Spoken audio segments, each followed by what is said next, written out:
Hey guys, tonight we slip into Victorian London's East End, into the hidden world of Limehouse opium dens, narrow alleys and red paper lanterns, where one night could change you forever. If you think you could stroll in, take a quiet pipe, and walk back out unchanged, you might be giving yourself more credit than the place ever would. By the end of our night together, you'll understand exactly why you wouldn't survive one night in a Victorian London opium den. This isn't the romantic opium dream you've read about in tattered adventure novels, or the foggy, exoticized image painted in the penny press. The reality was slower, stranger, and far less forgiving. We're talking dim rooms hung with beaded curtains, the air sweet and sour with resin smoke, bunks just wide enough for a man to lie on his side, and a cast of regulars ranging from ruined gentlemen to dockside labourers, from quiet-faced women in silk to sailors who had seen far more than they were willing to say. Tonight we'll follow Thomas Avery, a thin, debt-pressed clerk who's found himself with just enough coin and just little enough hope to wander into Limehouse's maze of lanes and backrooms. You'll hear the low murmur of conversation in a half-dozen tongues, feel the rough matting beneath your elbow, and catch the faint metallic taste of the tea they bring you between pipes. So if you're curious, or a little braver than most, hit like and subscribe, but only if you're ready for a slow, immersive history that soothes even as it unsettles. Drop a comment with where you're watching from, and what the hour is in your corner of the world. I love sharing these moonlit moments with you. Now, settle in. Let the quiet hum of your surroundings become part of the tale. Take a deep breath and imagine the damp, coal-tinged fog of the East End pressing close around you, the glimmer of a red paper lantern swaying faintly overhead, and the way the world outside begins to fall away with the first curl of smoke. Dim your lights, exhale your day's worries, and join me as we uncover why one night as in Victorian London's opium dens would be your last. The fog had arrived early that evening, rolling in from the river like a guest who didn't bother to knock. It clung low to the cobblestones of narrow street, making each step feel tentative, as though the ground itself might have shifted since last you looked. The lamps along the way burned with a dull insistence, their light swallowed by the mist, until it emerged only as pale, wavering halos smudges in the air rather than beams to walk by. Thomas Avery stood at the street's mouth, collar turned up against the damp in a way that suggested both defiance and resignation. His coat was the sort of thing a pawnbroker might value only for the buttons, but it had carried him through worse evenings than this, and perhaps it would carry him through this one. The East End wind, laden with coal smoke and the faint briny tang of low tide, nipped at the tips of his ears just enough to remind him he might have been warmer indoors had he anywhere to be. From somewhere to his left, beyond the wall of fog, came the slow lap of the Thames against its pilings, the occasional hollow thump of a loose rope slapping against the side of a moored barge. Every now and then a lantern would drift into view, swaying gently with the water's movement, before melting back into the grey.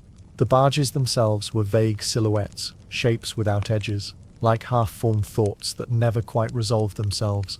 Thomas shifted his weight, one boot finding a patch of wet stones slick enough to make him second-guess where the other foot would go.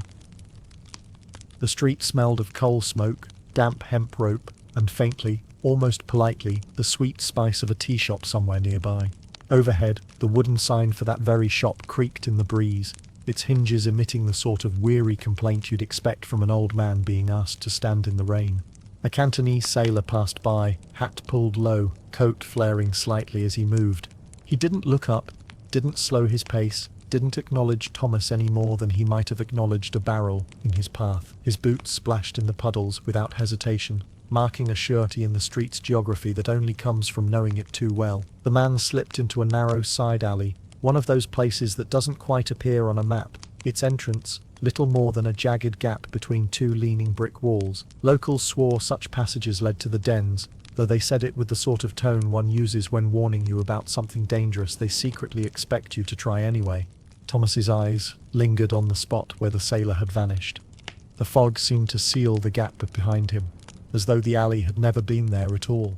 The effect was mildly unsettling, but also in its way, inviting, like a magician's trick that asks you to guess the method. He adjusted his collar again, more out of habit than necessity, and pressed his hands deeper into his pockets. He had been told more than once, often by people whose opinions he otherwise ignored, that these streets were not for the uninvited. The trouble was, the invitation he needed had nothing to do with local etiquette. Hunger had a way of making its own introductions, and the coins in his pocket, though few, had been conducting a persistent conversation with his better judgment all day. And so Thomas stood there in the rain-slick entrance to Narrow Street, watching the fog twist and curl, as if deciding whether to conceal or reveal what lay ahead. Somewhere in that murk was a decision waiting to be made, and he had a feeling it wouldn't wait for long. The pawnshop on Commercial Road had the kind of window you didn't look through so much, as you looked into half for the curiosities on display, and half to check if anyone was watching you about to walk inside. Its glass was warped, mottled with streaks that no amount of polishing could quite remove, and held in place by a frame in need of paint for at least 2 seasons. Behind it, a small army of forgotten objects crowded the shelves, silver-plated teapots dulled to the colour of pewter, a violin missing 2 strings, a stack of books bound in fraying leather, and a porcelain doll whose expression suggested she had been watching the same door for a very long time. Thomas pushed the door open to the familiar jangle of a bell that was just slightly off-key. The air inside was thick with the mingled smells of dust, old fabric, and the faint tang of brass polish. It was warmer than the street, but not by much. The single coal stove in the corner gave the impression of heat without delivering much of it. From behind a scarred wooden counter, the pawnbroker looked up. He was a heavy-set man with a moustache like a damped paintbrush, and eyes that seemed to measure not only what you carried, but also what it had once meant to you. His waistcoat strained slightly at the buttons, and his shirt cuffs bore faint rings where they'd been rolled and unrolled 100 times. Thomas reached into his pocket and withdrew his late father's watch, careful to set it down face up on the counter. The pawnbroker picked it up with deliberate slowness, turning it over in his palm. The engraving on the back, a simple set of initials, caught the dim light. "Silver," the man said, as though announcing the obvious to himself. He held it to his ear for a moment, nodded once, and set it back down. 3 shillings. Thomas tried not to let the number show on his face. He knew the watch was worth more, but he also knew that protesting would change nothing, except perhaps the tone of their conversation. Pawnbrokers were many things, but impulsive was not one of them. "It's worth more than that," Thomas said anyway, if only to preserve the ritual. The pawnbroker's moustache twitched. Not quite a smile. "Perhaps. But today, here, it's worth 3 shillings. His voice carried the calm certainty of someone who had made this declaration countless times before, in this very spot, with this very counter between them. Thomas glanced at the shelves behind the man, at the neat little piles of lives temporarily surrendered. Pocket knives, brooches, a clock whose face was frozen forever at 4:10. Some of these items would be reclaimed, others not. The watch might sit here for months before being sold to someone who liked the engraving, but didn't care about the initials. He picked up the coins when they were slid across the counter warm from the pawnbroker's hand, and pocketed them without counting. It was a small mercy to be spared the sight of just how little they amounted to. The bell over the door jangled again as he stepped back into the fog. The street smelled different now, the cool air cutting through the dusty warmth of the shop. He felt the weight of the coins, which was to say, he felt their lightness, and thought about how far they might stretch. Bread, perhaps. Tea if he was feeling generous toward himself. Or something else entirely. Something that had been tugging at the edge of his thoughts since the night before. Down the street, the tea shop sign creaked again. The sound carried on the wind like a reminder. Somewhere in Limehouse, behind a red paper lantern, there were places where coins bought not bread, but escape. At least for a night. And escape, unlike bread, didn't go stale. The Red Lantern Tavern sat at the corner where East India Dock Road began to thin into narrower streets. The kind where lamplight pooled reluctantly in the gaps between buildings. Its windows were fogged from within, their surfaces beaded with condensation, so that the yellow glow from the inside came through in warm, uneven blotches. Someone had once painted its door a deep maroon, but time and weather had seen to it that the colour now resembled dried plum skin. Thomas pushed inside, and was met with a wall of sound and scent, though neither was as lively as they might have been earlier in the evening. The tang of spilled ale hung low over the room, mixed with the sharpness of cheap gin and the faintly sweet smoke of a hearth that seemed to be burning more peat than wood. The air was warm enough to ease the chill from his coat, but not enough to make him want to stay long. The floorboards were wide, old things that creaked obligingly with each step. The kind of creak that carried no real risk of collapse, but still made you choose your footing. A handful of patrons were scattered around the room, each absorbed in their own business, Two dockhands bent over a game of cards, a man in a long coat reading a newspaper by the fire, and a woman at the bar counting coins into her palm with quiet precision. Thomas found a place near the wall where the light was dim, less for secrecy than for comfort. From here he could see the door and the bar without being part of either. He had just begun to consider whether the remaining coins in his pocket were worth a pint, when a figure slid into the seat opposite him. The man was older, though not so much in years as in the way a person looks when life has been busy marking them. His coat was frayed at the cuffs, and his hat sat low enough to cast a shadow over eyes that were quick and restless. The scent of gin accompanied him like a second presence. "You're looking for something," the man said, not as a question but as a statement. The way someone might say the weather had turned or the tide was going out. Thomas gave a small shrug. "A warm place to sit," he said, which was not entirely untrue. The man's mouth curved, not quite a smile. "There are warmer places, though you'd not call them comfortable." He leaned forward slightly, lowering his voice. "Smoke'll make you forget." The phrase hung in the air for a moment, its promise as deliberate as its warning. The man tilted his chin toward the tavern door. "2 alleys over, past the fishmonger's. Look for the red paper over the lamp. You'll smell it before you see it." Thomas didn't answer right away. Outside, a gust of wind rattled the tavern's windows, carrying with it the faint smell of the docks, salt, rope, and something faintly metallic. The man sat back, as though the matter was settled. "Course," he added, almost absently, "not everyone finds their way back. But then, not everyone's trying to." He rose without ceremony and left the table, his boots tapping across the floorboards in a rhythm that faded into the general murmur of the room. Thomas stayed where he was for a while, staring into the rippled glass of the window, watching shapes move vaguely in the street beyond. The rest of the tavern went on as before. Cards were played, coins counted. The man by the fire turned another page, but the words lingered, curling through his thoughts like the smoke they promised. And somewhere behind them, just faintly, the red paper lantern seemed to glow.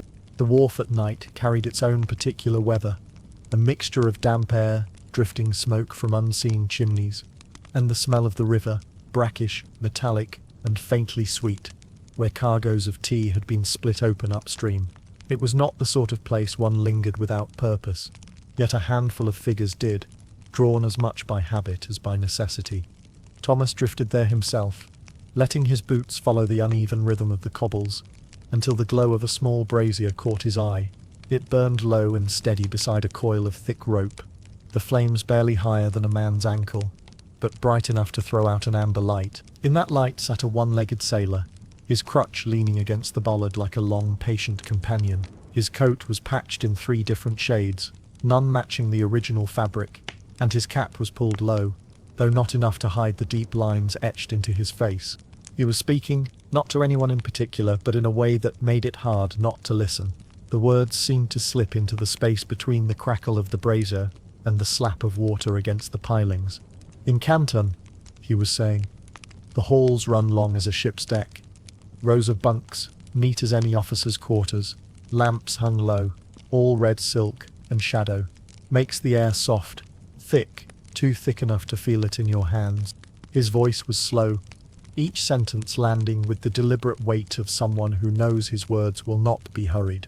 There was a faint rasp in his tone, the kind that comes from years of breathing in salt air and ship smoke, and perhaps other kinds of smoke as well. "You don't dream there," he went on, holding his palms toward the brazier as though measuring the heat. "You drift. Dreams are busy things. Drifting's quieter." Thomas stood a few feet away, not close enough to be part of the conversation if it could be called that, but close enough to hear clearly. The image the sailor painted seemed far removed from the grey, damp world around them. Bamboo mats under the elbow, the murmur of voices in languages you half understood, the sweet sour scent of resin curling in the air until it became part of you. The sailor didn't look up as he spoke, as though the scene in his mind's eye was more real than the cobblestones under his one remaining boot. The light from the brazier caught the edge of his cheekbone, and the faint gleam of a scar that disappeared into his collar. He rubbed his hands together slowly, producing a soft rasping sound almost in time with the hiss of the coals. "It's always warm there," he added, almost as an afterthought. "Warm enough you forget the river's cold outside, and quiet. Not the kind of quiet you get in church, the kind that feels like you've stepped outside of time for a bit. Thomas found himself picturing it without meaning to. The low ceiling, the red lamps, the curling smoke blurring the edges of faces, until everyone was both stranger and neighbour at once. It sounded impossibly far away, and yet, in some disquieting way, only a few turns from where he stood. A gull cried overhead, sharp and out of place in the stillness, and the sound made Thomas blink. The sailor had already fallen silent, tending to the brazier with a small twist of metal to shift the coals. Whether the story was finished or only paused, Thomas couldn't tell. The man's expression revealed nothing, save perhaps the faint satisfaction of someone who knows he has put a thought in your head that will be hard to shake. Thomas lingered a moment longer, watching the faint smoke from the brazier mix with the fog, before turning back toward the street. The picture in his mind remained, warm and red-lit against the damp chill, as if the words themselves had given off heat. The stairs to Thomas's room had a way of announcing visitors long before they reached his door. They groaned and clicked with each footfall, revealing not only the weight of the person climbing, but also their mood, if you knew how to listen. Tonight, the rhythm was deliberate, each tread pressed fully before the next step began. It was not the sound of someone in a hurry, nor of someone uncertain. It was the sound of a man who knew exactly what he had come for, and assumed you knew it too. Thomas sat on the edge of the narrow bed, boots still on, watching his breath cloud faintly in the chill air. His lodging, if one wanted to be generous, was a single draughty room above a cobbler's shop. The scent of leather hung faintly in the floorboards, rising up each evening when the day's hammering ceased. It wasn't unpleasant, but it did little to make the space feel like home. The boots stopped outside his door. There was no knock. The door swung inward with the casualness of someone opening their own pantry, revealing a broad-shouldered man in a brown coat that looked like it had seen both rain and disapproval in equal measure. His hair was flattened from a hat now absent, and his expression was somewhere between boredom and mild annoyance. The look of a man who had delivered this message too many times to give it any particular flourish. He didn't bother to sit or even step fully inside. Instead, he leaned against the door frame, his head almost brushing the lintel, and recited the figures, the sum of the arrears, the date by which they were to be paid. His voice was low, steady, free of threat because threat was unnecessary. The words had the solidity of a brick wall. You could try to argue with them, but you would only hurt yourself in the process. When he reached the end, he tapped the frame with a blunt finger. "Or," he said, in a tone that suggested the sentence had only one possible ending, "you'll be out." Thomas nodded once. "There's work in the morning," he murmured, though both men knew the statement's grip on truth was tenuous at best. It was the sort of thing one said to maintain the rhythm of the exchange, the verbal equivalent of shoving a chair under a doorknob you knew wouldn't hold. The man gave no sign of believing or disbelieving him. He simply stood there for a moment, as though ensuring the words had landed, then pushed himself away from the frame and stepped back into the hallway. The door closed with a solid, final click. The silence that followed was different from the one that had preceded it. Before, the room had been quiet in the way empty spaces are, neutral, disinterested. Now, it carried weight, the kind of silence that seems to lean on you, reminding you of its presence. The wind found its way through the ill-fitted window, rattling the pane in its frame, and somewhere downstairs a floorboard gave a sharp, complaining pop as the building settled for the night. Thomas took off his boots, slowly, not because he was tired, but because there was nothing else to do. He set them neatly beside the bed, as though neatness might count for something. The coins in his pocket felt light enough that he wondered if they might float away in the night, if he didn't keep a hand on them. He lay back on the bed, staring at the cracked plaster ceiling, tracing the faint outlines of where damp had once bloomed, and then receded. The numbers the man had recited still rang faintly in his head, like the echo of church bells long after the service had ended. In the stillness, the earlier words from the Red Lantern Tavern surfaced again about a place where smoke could make you forget. He wasn't sure whether that was a temptation or a warning, possibly both. Morning in the East End market was never quiet, but the noise had a kind of rhythm to it, like a tide that rose and fell without ever quite leaving. The calls of the traders overlapped in an unplanned chorus, one shouting the day's price for herring, another extolling the freshness of cabbages that looked as though they'd been through a minor skirmish. The clatter of cartwheels over cobblestones formed a steady percussion, punctuated now and then by the sharp cry of a gull, making its opinion known about the competition for fish scraps. Thomas moved slowly through the crowd, hands in his coat pockets, not so much shopping as drifting in the general direction of whatever might be worth buying with what little he had. The air was damp enough to soften the edges of the shouts, and carried a mingled scent of fish, coal smoke, and something faintly metallic, perhaps from the handcarts, or perhaps just the iron will of the market itself to survive in all seasons. Near the edge of a fishmonger's stall, he noticed her, a thin woman, with hair as black and straight as fresh ink drawn across a page. She wore a dark wool shawl pulled snug about her shoulders, her face unreadable in that way people's faces sometimes are when they've had to learn not to give too much away. She approached a small wooden table, tucked into the shadow of a brick archway, where a man sat with a box no larger than a tea caddy.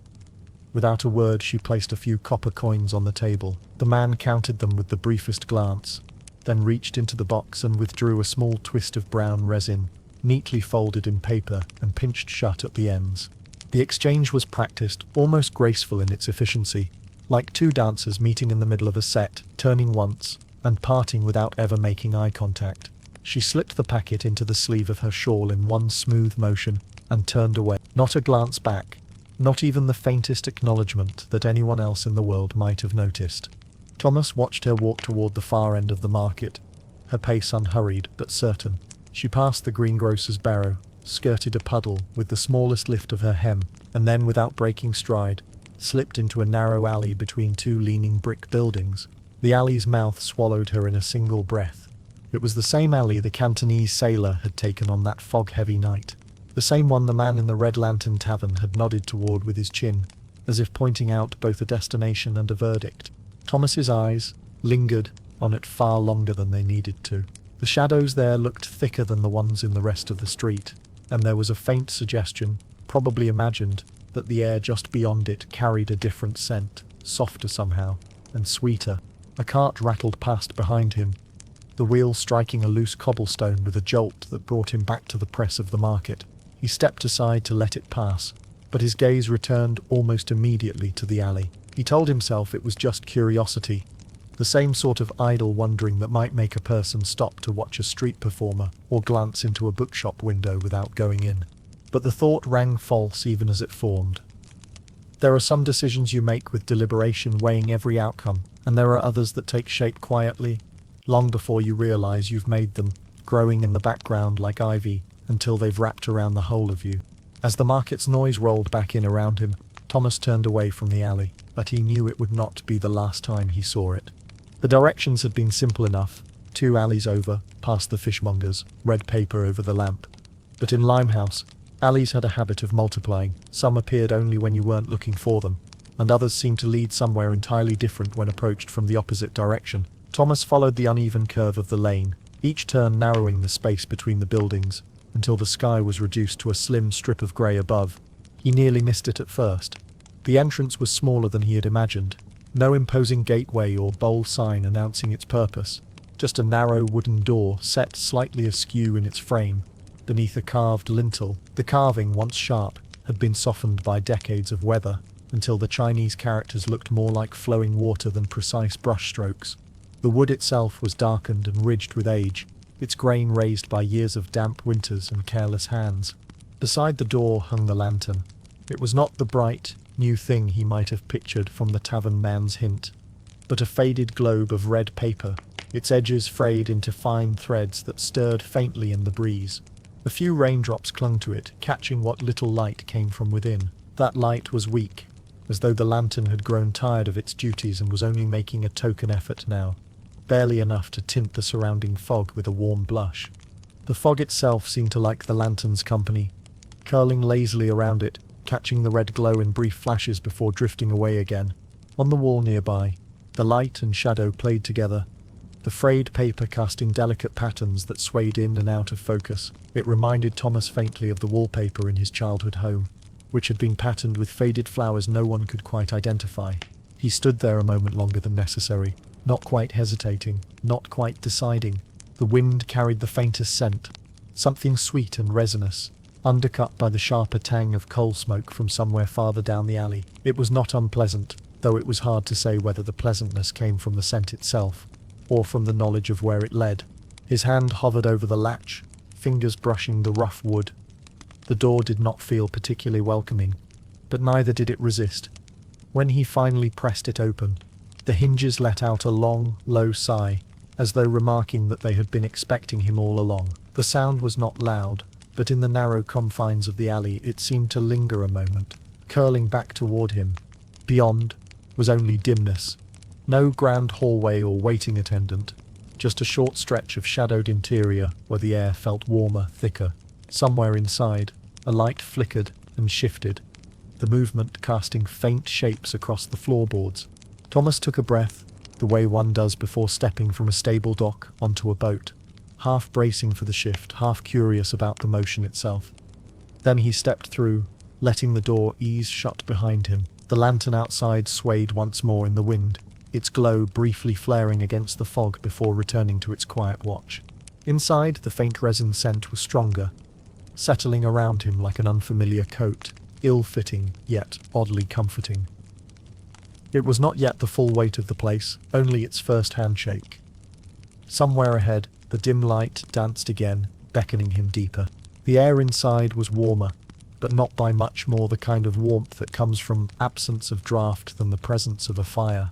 The smell was the first thing Thomas noticed, a faint but persistent scent of camphor, the sort used to keep moths from turning fine fabrics into lace. It carried with it a suggestion of age, of fabrics folded away for long seasons, and brought out only on occasion, like secrets not often shared.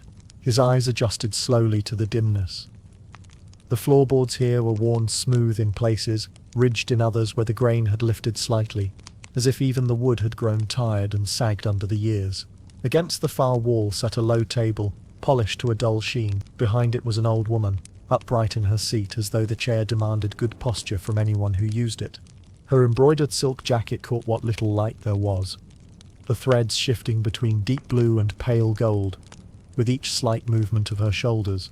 The embroidery was fine but not ostentatious, the kind of work done for personal satisfaction rather than display. Her hair, drawn back into a simple knot, revealed a face lined not just by age but by long practice in studying people without revealing her conclusions too soon. She did not speak when Thomas entered. Instead, her gaze met his, level and unwavering, like the flat water of a pond that will reflect you perfectly if you stand still enough. There was nothing hurried about the way she looked at him. The pause was long enough for Thomas to become aware of how his coat sat on his shoulders, of the slight scuff on one boot, of the faint smell of river air that clung to him. Then, slowly, one eyebrow rose, not in surprise but in a kind of silent notation. It was the sort of movement that could mean anything: approval, skepticism, amusement, or perhaps nothing at all, simply a reflex from years of appraising strangers in this room. Yet Thomas had the distinct and unsettling impression that she had just filed him away under some specific category. Whether that category was trustworthy or useful, or unlikely to be missed, was impossible to tell. Her hands rested lightly on the table, fingers adorned with two thin silver rings. When she moved one hand, a small, precise motion, it was to gesture toward a darkened corridor to her left. The movement was economical, almost dismissive, as if to say that whatever happened next was not her concern, merely the next stage of the process. As she moved, the bracelets on her wrist shifted and chimed together in a soft, clear note. The sound was oddly musical against the stillness of the room, the kind of sound that lingers for a moment after you've heard it, like a bell whose tone you feel more than hear. Thomas hesitated just long enough to meet her gaze once more. There was no encouragement there, but neither was there warning. It was the neutral expression of someone who had seen all sorts pass through this door, some returning, some not, and who had long ago decided that their part in the matter ended at the gesture toward the corridor. He inclined his head in the smallest of nods, uncertain whether it was meant as thanks or acknowledgement, and stepped toward the corridor. The boards beneath his boots gave a faint creak, and the sound felt somehow impertinent in the presence of her silence. Behind him, the bracelets chimed again as she shifted in her seat, and he could not help but feel that the sound was marking his passage like a quiet, metallic signature. The corridor was narrow enough that the walls seemed to lean in, the timber panels absorbing what little light filtered down from the room behind him. Each step felt muffled, the sound of his boots dulled, as if the boards had been padded just for this stretch. Ahead, the faintest glow spilled around the edges of a beaded curtain. Nothing bright, just a suggestion of light, as though it had grown shy about announcing itself. That was when he noticed it. A scent, arriving quietly, like a polite guest who takes the side entrance. Sweet at first, almost floral, with a warmth that seemed to curl into his lungs, but just as he was beginning to place it, somewhere between roasted chestnuts and damp wood on a fire, it shifted. Beneath the sweetness was an edge, something bitter, dry, and faintly earthy, like the smell that lingers after rain on parched soil. It clung to the back of his throat, subtle yet insistent, long before he stepped any closer. He swallowed, though it made no difference. The taste was there now, woven into the air itself, unwilling to be left behind. Thomas paused halfway down the corridor. It wasn't hesitation exactly, more the pause of someone listening for a sound they're not sure they heard. The air seemed thicker here, not oppressive, but slowed, as if it had agreed to move at a gentler pace and was asking him to do the same. Somewhere beyond the curtain, the faint hum of voices rose and fell, not with the chatter of a public room, but with the measured cadence of people already deep in some other place entirely. The curtain itself was made of small wooden beads, each the size of a walnut, polished by countless hands and shoulders passing through. They hung in even strands, their colour shifting from pale sand to deep brown, as the dim light caught them. When Thomas reached out, the beads were cool under his fingers, clicking softly together in a sound that was almost conversational, as though commenting quietly on his arrival. He pushed them aside, and the rattle they made seemed louder in the stillness than it ought to have been. On the other side, the air changed again, warmer now, carrying the scent in fuller measure. The haze met him almost immediately, not a choking fog, but a gentle blur that softened the space between him and whatever lay ahead. The line between air and dream became less certain. Shapes moved in that softened space, some seated, some reclining, all unhurried. Their outlines were softened, edges dissolving into the haze until it was difficult to say where one figure ended and the room began. The light here was low, with a golden tone that suggested late afternoon even though it was likely hours past midnight. The voices he had heard were closer now, their words indistinct, more rhythm than language. They rose and fell like the tide against a sheltered quay, never fully retreating, never crashing forward. From somewhere nearby came the faint scrape of a chair leg on the floor, and the soft chime of porcelain meeting wood. Thomas stood just inside the curtain, letting the haze wrap around him. It was not unpleasant, though it did have the curious effect of making his thoughts feel less tightly stitched. Details seemed to float past in no particular order. The sway of the beaded curtain behind him, the muted gleam of brass on a nearby lamp, the way the floor seemed to tilt ever so slightly under his weight, though he was fairly sure it did no such thing. Somewhere deeper in the room, a laugh sounded not sharp, but low and slow, as though the speaker had forgotten, halfway through, what they were laughing about. The sound drifted toward him, and then away again, like a scrap of paper on a lazy breeze. And then the voices folded back into the hum, and the shapes in the haze went on moving slowly, untroubled by his arrival. The door eased shut behind Thomas with a muted click, the sort of sound that suggested both finality and discretion. It was not a slam, nor even a firm push, more a quiet reminder that whatever lay beyond it was separate from the world outside. The faint draught from the closing stirred the air enough to bring the scent of resin to his senses again, fuller now, and threaded with other notes. A faint mineral tang, the ghost of old wood smoke, something faintly medicinal that might have been from the camphor lingering in the outer room. The space in front of him was longer than it was wide, though hall seemed a slightly generous term.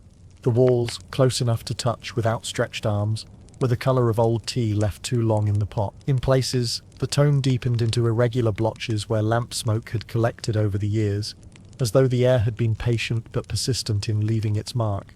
Along both walls, low wooden bunks formed two tidy rows, the boards worn smooth at the edges from years of use. Each bunk was no wider than a coffin lid, a comparison that would have been unsettling if the arrangement weren't so orderly. A thin pillow, its patterned cloth faded and flattened with age, rested at the head of each. The patterns themselves were hard to place in the dim light. Some hinted at floral motifs, others at geometric designs that might once have been vibrant. At the head of every bunk sat a small oil lamp with a brass chimney. The lamps burned low, the flames shielded to keep their light contained. What light there was pooled in small circles, leaving the rest of the room in a honeyed half-light. The glow blurred edges, softened lines, and lent the space a sense of time being suspended, as though it might be any year at all, if you chose not to look too closely. Through that gentle haze, Thomas could make out a dozen figures scattered along the bunks. Some lay stretched on their sides, arms loosely folded or tucked beneath their heads. Others were curled in postures that suggested sleep, though now and then a faint shift, a hand twitching, a knee drawing in slightly, betrayed that they were not entirely gone from the room. The air moved in slow, almost invisible layers, the smoke rising and drifting like water in a sluggish river. It curled lazily toward the cracked beams overhead, where it seemed to pause before finding its way to the corners. The beams themselves were dark with age, some carved faintly with initials or marks that might have been left by bored hands decades earlier. In the far corner, a narrow staircase ascended steeply into darkness. Its boards looked worn but solid, the kind of stairs that had been climbed quietly 1,000 times and would bear 1,000 more without complaint. Against the opposite wall stood a lacquered cabinet, its surface catching the lamplight in muted glimmers. The cabinet doors were closed, the brass fittings polished to a dull glow that suggested regular care but not display. Somewhere, though, Thomas could not tell exactly where, the steady drip of water into a pail echoed in the room. It had a strangely measured rhythm, like the metronome of a pianist practicing somewhere far away. It was neither loud nor urgent, but its constancy had a way of settling into the background, becoming part of the room's slow, deliberate pace. Thomas stood just inside the threshold for a moment longer, allowing the room to shape itself in his mind. The narrowness, the rows of bunks, the glimmer of brass, the gentle push and pull of smoke in the air. It was not a place that asked questions, nor one that offered explanations. It simply existed, in its own time, under its own rules, and seemed faintly amused that anyone might expect otherwise. If the air of the den had its own texture, the sound had its own temperature, low, warm, and without edges. It was the sort of soundscape that seemed to come not from individual voices or objects but from the room itself, as though the walls and floor had been steeped in it for years and were now simply breathing it back out. At the far end, two men murmured in rapid Cantonese. Their tone rose and fell in an easy rhythm, the cadence strangely familiar despite the words being foreign to Thomas. It reminded him of the tide at the dock gates swelling for a moment before retreating, only to roll forward again. Their speech had the quality of something halfway between conversation and music, not intended for him, yet carrying a certain comfort in its constancy. Closer by, a woman lay on her side, speaking in low, conspiratorial Cockney to the man beside her. Her voice was hoarse, but not with anger, more the roughness of someone accustomed to smoke and late hours. Whatever she was saying drew an occasional murmur from her companion, who seemed less invested in the conversation than in the slow curl of smoke drifting from his pipe. The intimacy between them was less about words and more about the simple fact of occupying the same square of air. From the bunk nearest the door came the deep, irregular breath of a man lost to the thickest part of the dream. It was not quite snoring, more like the sound of someone swimming slowly through their own thoughts, surfacing now and again only to drift back under. Every so often his lips parted slightly, releasing a faint sigh into the haze, as if whatever he was dreaming had just taken an unexpected turn. Other sounds joined the background without breaking it. A dry cough from somewhere near the middle of the room, short and deliberate, as though the cougher had considered letting it pass, but decided against it. The faint scrape of a pipe stem being set against a porcelain rest. The sound so light it could have been mistaken for the clink of a teacup. The soft chime of a lamp being adjusted, metal against metal. The kind of small domestic sound that could make a place feel either homely or unsettling depending on your frame of mind. Even in the quietest corners there was always movement. The shuffle of bare feet over the worn boards, the rustle of cloth as someone shifted their weight or pulled a thin blanket higher. These sounds didn't intrude so much as blend, like minor currents in a larger, slower river. To Thomas, it felt less like entering a public place, and more like walking into a dream already in progress. The people here were not performing for one another. They were each somewhere else entirely, linked only by the air they breathed and the slow rhythm of their movements. He had the odd sensation of being both an intruder and, inexplicably, a welcome guest, like stepping into a warm kitchen unannounced and finding that no one minded, because the bread was already in the oven and the chairs had been expecting you. He stood for a while, letting the sounds arrange themselves in his head, The ebb and flow of voices, the intermittent punctuation of coughs and clicks, the underlying hum of shared breath. Slowly they became less a collection of separate noises and more a single, unbroken note. Low, steady, and as much a part of the room as the smoke itself.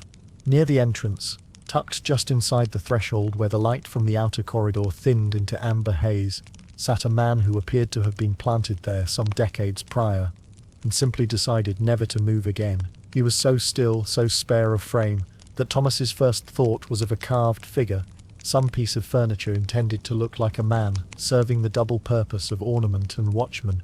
A black cotton cap was drawn low on his brow, shadowing eyes that were fixed on the work in front of him.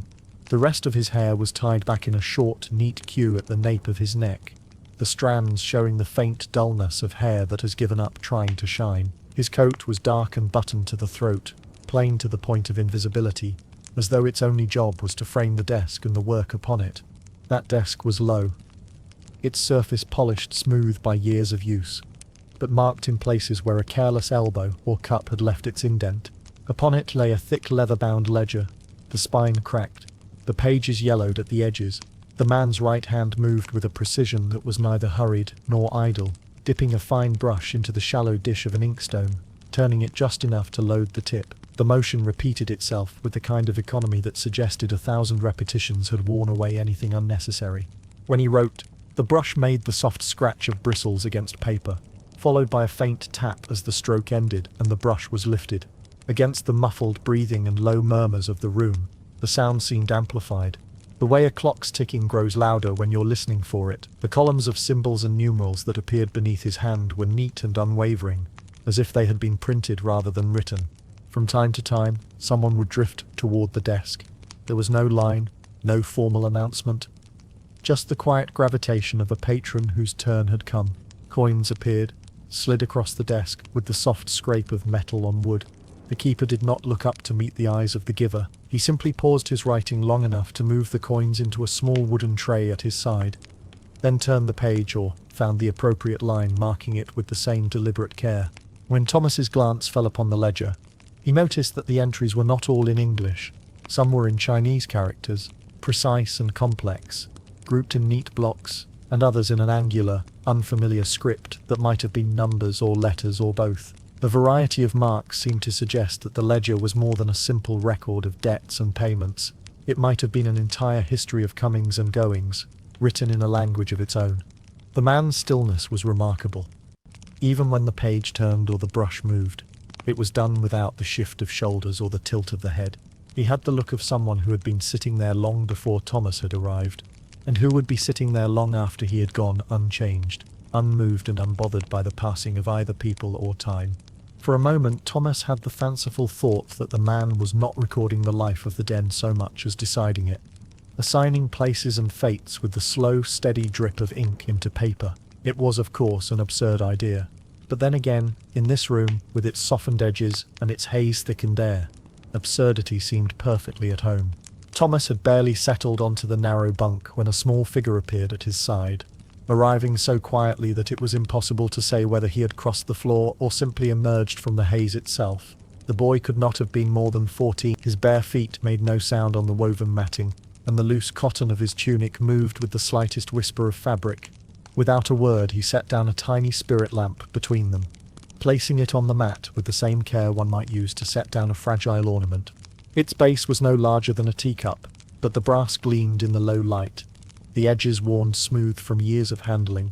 The flame that rose from it was a steady, narrow cone of blue-white heat, swaying slightly when the boy adjusted its height with a careful turn of the wick screw. From a low lacquered tray, its black surface polished to a mirror-like sheen. The boy selected a thin metal needle. The tip was already darkened to a dull brown from many uses, the steel worn into a subtle curve. In the center of the tray sat a small porcelain dish holding several irregular lumps of tarry opium, each no larger than a walnut, each with a dull resinous sheen. The boy chose one no bigger than a pea, and held it at the tip of the needle. Lifting it over the spirit lamp, he began to turn it slowly in the heat, his movements unhurried, as though the bead itself dictated the pace. At first it softened almost imperceptibly, the edges losing their firmness, then a faint gloss spread across its surface. A moment later the bead began to bubble gently, The first tendrils of scent rose into the air.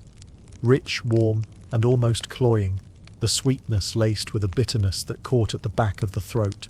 It was not unpleasant, but it was insistent, settling into the air like an uninvited guest who intended to stay. The boy's hands were steady in a way that suggested long practice, and his face held the placid detachment of someone performing a familiar ritual. His eyes were half-lidded, not from tiredness, but from a kind of inward focus, as if the work itself formed a private world that no one else could enter. The flicker of the flame played across his features, softening the edges of his cheekbones, and drawing a faint glimmer from his dark irises. For a brief moment, as the lamplight caught the surface of the bead, it turned to liquid gold, glowing with a richness that seemed too bright for so small a thing. Then the colour deepened again, darkening back to the dull, earthy brown from which it had begun. The boy withdrew it from the flame, with the same measured care he had shown in lifting it. The needle held steady, the molten surface trembling slightly as it cooled. Thomas found himself leaning forward a fraction, though he could not have said why. There was something oddly absorbing about the process. Not only the transformation of the opium itself, but the quiet skill of the hands that worked it. It was a performance without an audience, except for him, and one that had likely been repeated hundreds if not thousands of times in this very room. The boy did not look up. His attention remained entirely on the bead, as if the outcome depended on keeping the world narrowed to just the space between flame, needle, and hand. And in a sense, perhaps it did.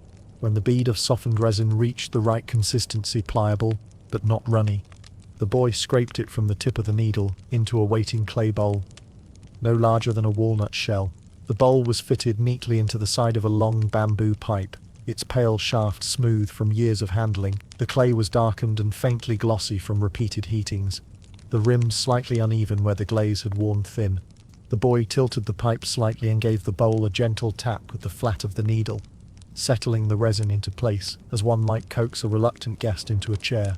The motion was almost ceremonial, not in a grand way but in the sense of something repeated exactly countless times until it became as much instinct as intention. Without speaking, he gestured for Thomas to shift his position. The invitation was subtle, a small turn of the wrist, a flick of the fingers toward the narrow bunk. Thomas complied, stretching out on his side. The pillow beneath his head was flattened to the point of transparency, its patterned cloth faded into pale suggestion, but it did its job of keeping his head angled, just so. The boy brought the mouthpiece of the bamboo pipe toward him. The lacquered end was cool to the touch, smooth where lips had rested and been wiped clean 1,000 times over. The pipe's length meant the flame of the spirit lamp could be held at the far end without the heat reaching the smoker's face. Thomas's first inhalation was cautious. The smoke coiled into the back of his throat, its texture warm and velvety, with just enough weight to make itself known before sliding down into his chest. It was neither harsh nor faint, rather it occupied the air in the way a heavy drape fills a doorway. When he exhaled, the smoke rose in a slow, lazy ribbon.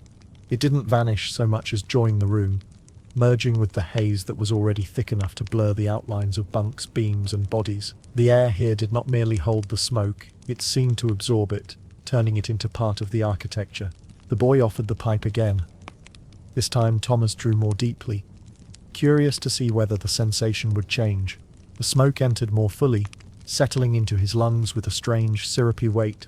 It was not unpleasant, but it carried a certain gravity, as though it intended to linger. He felt the muscles in his shoulders loosen, the corners of his thoughts soften. The boy, still expressionless, rotated the pipe slightly to keep the bowl's contents evenly heated. The blue-white cone of the spirit lamp's flame danced in miniature reflections on the curve of the clay, flickering but never faltering. Somewhere beyond their small circle of activity, the den's other sounds went on. The murmur of voices, the faint shuffle of feet, the drip of unseen water into an unseen pail. But they felt further away now, as if Thomas had moved into a smaller, more private chamber inside the larger room. He took another slow exhale, watching the smoke drift upward, until it lost itself in the haze overhead. It occurred to him that here, breathing itself was part of the ritual. Draw, hold, release, repeat. A rhythm measured not by clock hands but by the slow burn of resin in a clay bowl. The boy withdrew the pipe, tapped the bowl lightly once more, and set it aside without a word. Thomas lay still, the pillow pressing gently against his temple, feeling the weight in his chest. and the softness creeping into his thoughts. The room seemed to have settled fractionally lower, the light dimming just enough to suggest that time outside might be passing differently now. The change does not announce itself. There is no sharp turn in sensation, no sudden shift that makes him catch his breath. Instead, it seeps in the way the tide works its way up a shoreline, so gradual that one notices it only when the water has already reached the knees. At first, Thomas is aware of small, ordinary things. The faint texture of the woven matting beneath his elbow, the weight of the thin pillow pressing into the side of his head, the tick of his pulse in his left ear. Then the matting's coarse pattern begins to blur, the edges softening as though it has been worn smooth in an instant. His arm still rests there, but the surface beneath it no longer insists on being noticed. The murmur of voices that had surrounded him on arrival is still present, but it seems to have shifted to another room. Not a literal one, perhaps, but a layer of space away from his own. Their tones are muffled, their cadences gentler, the conversation of the pair in Cantonese, the low Cockney endearments, the occasional dry cough, all of it now feels like the memory of sound, rather than sound itself. The flame of the spirit lamp catches his eye. He cannot tell for a moment whether it is the flame that sways or whether the sway comes from some subtle rocking inside himself. It wavers in the smallest arc, its blue-white cone narrowing and broadening in unhurried rhythm. Watching it feels less like looking at light and more like looking at the idea of warmth. From the center of his chest, a glow begins to spread outward, slowly at first, then with the same inevitability as a drop of ink in water. It moves into his shoulders, loosening the stiffness that had been living there for weeks. It trails down his arms and up into the base of his skull, quieting the small muscles that keep a man braced for the day's next demand. His thoughts, which usually arrange themselves in neat queues, begin to lose their discipline. They no longer march in order, but drift apart like boats untethered from a dock. One thought slides into another, their outlines dissolving until it is difficult to say where one ends and the next begins. Some dissolve entirely before he can catch them. Others linger like the taste of something he once ate, but cannot quite name. Time, that dependable measure, seems to stretch itself thinner. Each moment opens up more space inside it, as though it has been inflated. The drip of water into the unseen pail in the corner takes on the air of a carefully considered decision, each droplet separated from the next by more than just seconds. Somewhere deep in the haze, a figure moves. He notes it, vaguely, but does not follow its progress. The air is too thick, too settled, and the notion of turning his head to track it feels ambitious. The thought of ambition itself feels distant, almost unrecognizable. There is no sense of danger here, not the sharp kind. Anyway, there is perhaps a quiet awareness that the room holds more stories than he will ever hear, more bargains than he will ever know. But even that thought softens before it can sharpen into caution. The boy has gone, or perhaps he has not. It hardly matters. The flame still sways, or perhaps he still sways, and the haze folds over itself again and again, layering the air until the line between waking and dreaming becomes an afterthought. In the bunk directly opposite Thomas lies a man whose presence seems to occupy two worlds at once, and not with any particular success in either. His clothes, once the sort that would have drawn glances in polite society, now bear the unmistakable signs of prolonged neglect. The dark evening coat, cut in a flattering line for dinners under chandelier light, is creased and slack as though it has been rolled up for storage in a steamer trunk and forgotten for a season. The white collar, meant to stand stiff and pristine, has collapsed into a faintly grey softness, the edges frayed from wear. His hair, thick enough to have once been tamed into a fashionable part, now lies in odd, uneven flats and ridges, suggesting that his pillow and the floor have been taking turns as headrests. Even his shoes, fine leather once polished to a mirror sheen, have dulled into a matte finish, the toes bearing small scars where cobblestones or careless steps have caught them. And yet, small tokens of the man he must have been remain stubbornly in place. The silver cufflinks, engraved, though the design is impossible to make out in the den's muted light, catch the occasional gleam from a passing lamp flame. The watch chain, though slack against his waistcoat, is still gold, not brass, and it loops with the unconscious precision of someone who has done it the same way for decades. He lies flat on his back, his head turned slightly toward the low ceiling beams. His eyes are open, fixed on some invisible point directly above him, and he does not blink for what feels to Thomas like an unreasonable length of time. When he finally does, the motion is slow, deliberate, as if weighing the cost of it against the effort required. After that single blink, he closes his eyes altogether, not with the heaviness of sudden sleep, but with the faint precision of someone stepping quietly through an inner door. There is an air about him, quiet, untouchable, that marks him as someone who has long ceased to care whether anyone here knows his name. It is possible no one does. The other patrons afford him space without seeming to do so deliberately.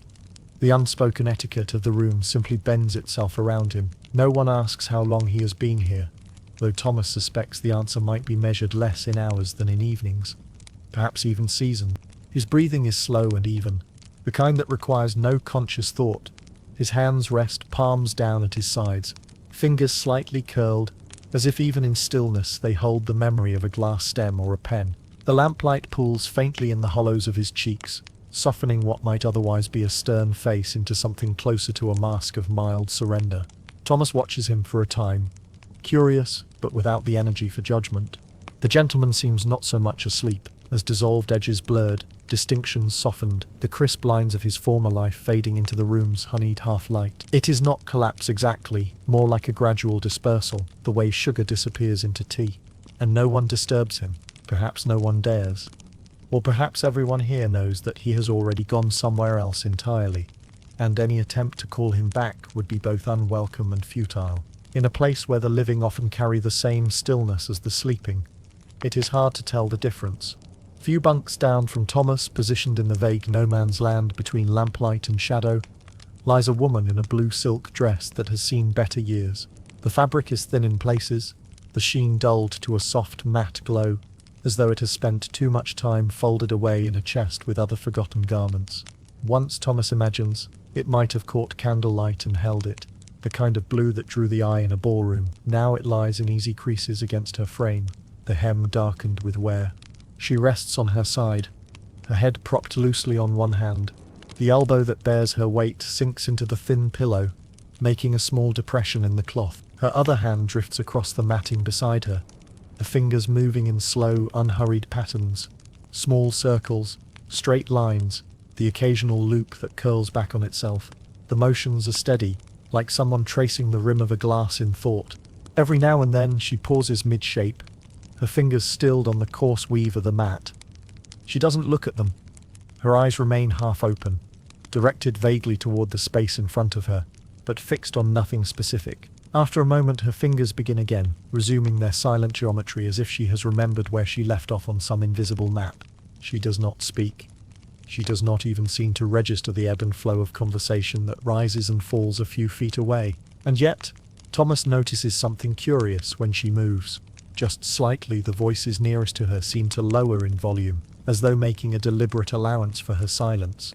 It's not deference exactly, nor is it fear.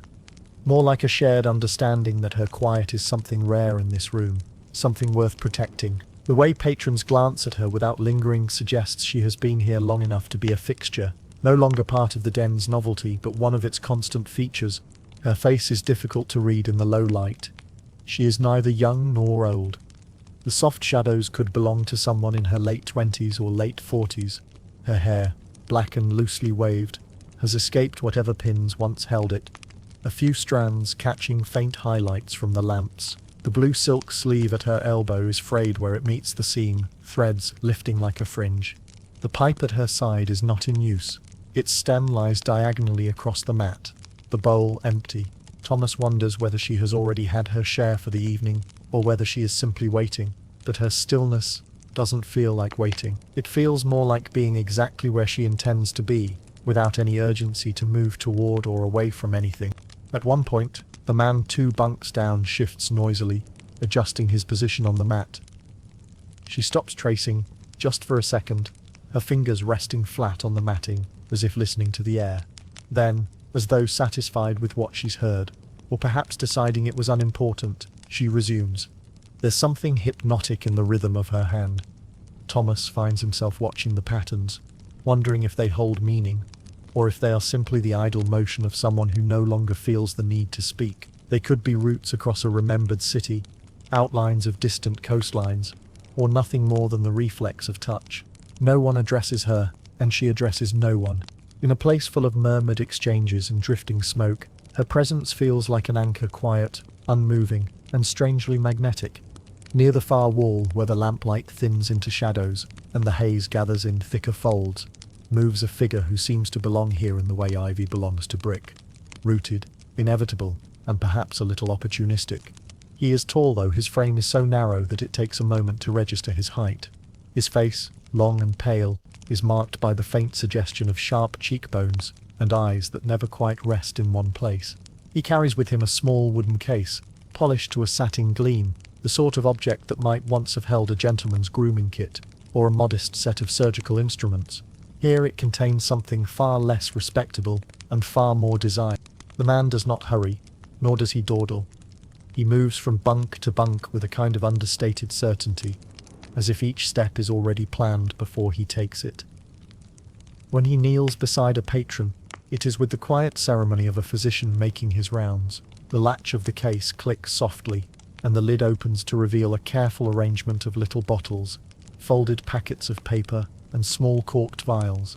Thomas, watching from his place, catches fragments of the man's murmured offerings. "Good for sleep," he says to one figure, half curled on their mat. "Good for dreaming longer," he suggests to another, the phrase luting in a way that makes it sound like a promise. Now and then, the words shift. "Good for seeing things clearly," though Thomas wonders what kind of clarity could be found here, and whether it would be the sort that fades once the lamp is out. The bottles are small enough to disappear entirely into a closed fist. Their contents range in colour from pale amber to a deep, viscous brown, and each is handled with a care that suggests both fragility and value. The packets, thin and neatly folded, give off the faintest scent when unwrapped.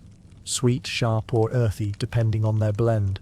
He explains each mixture as though discussing a vintage wine.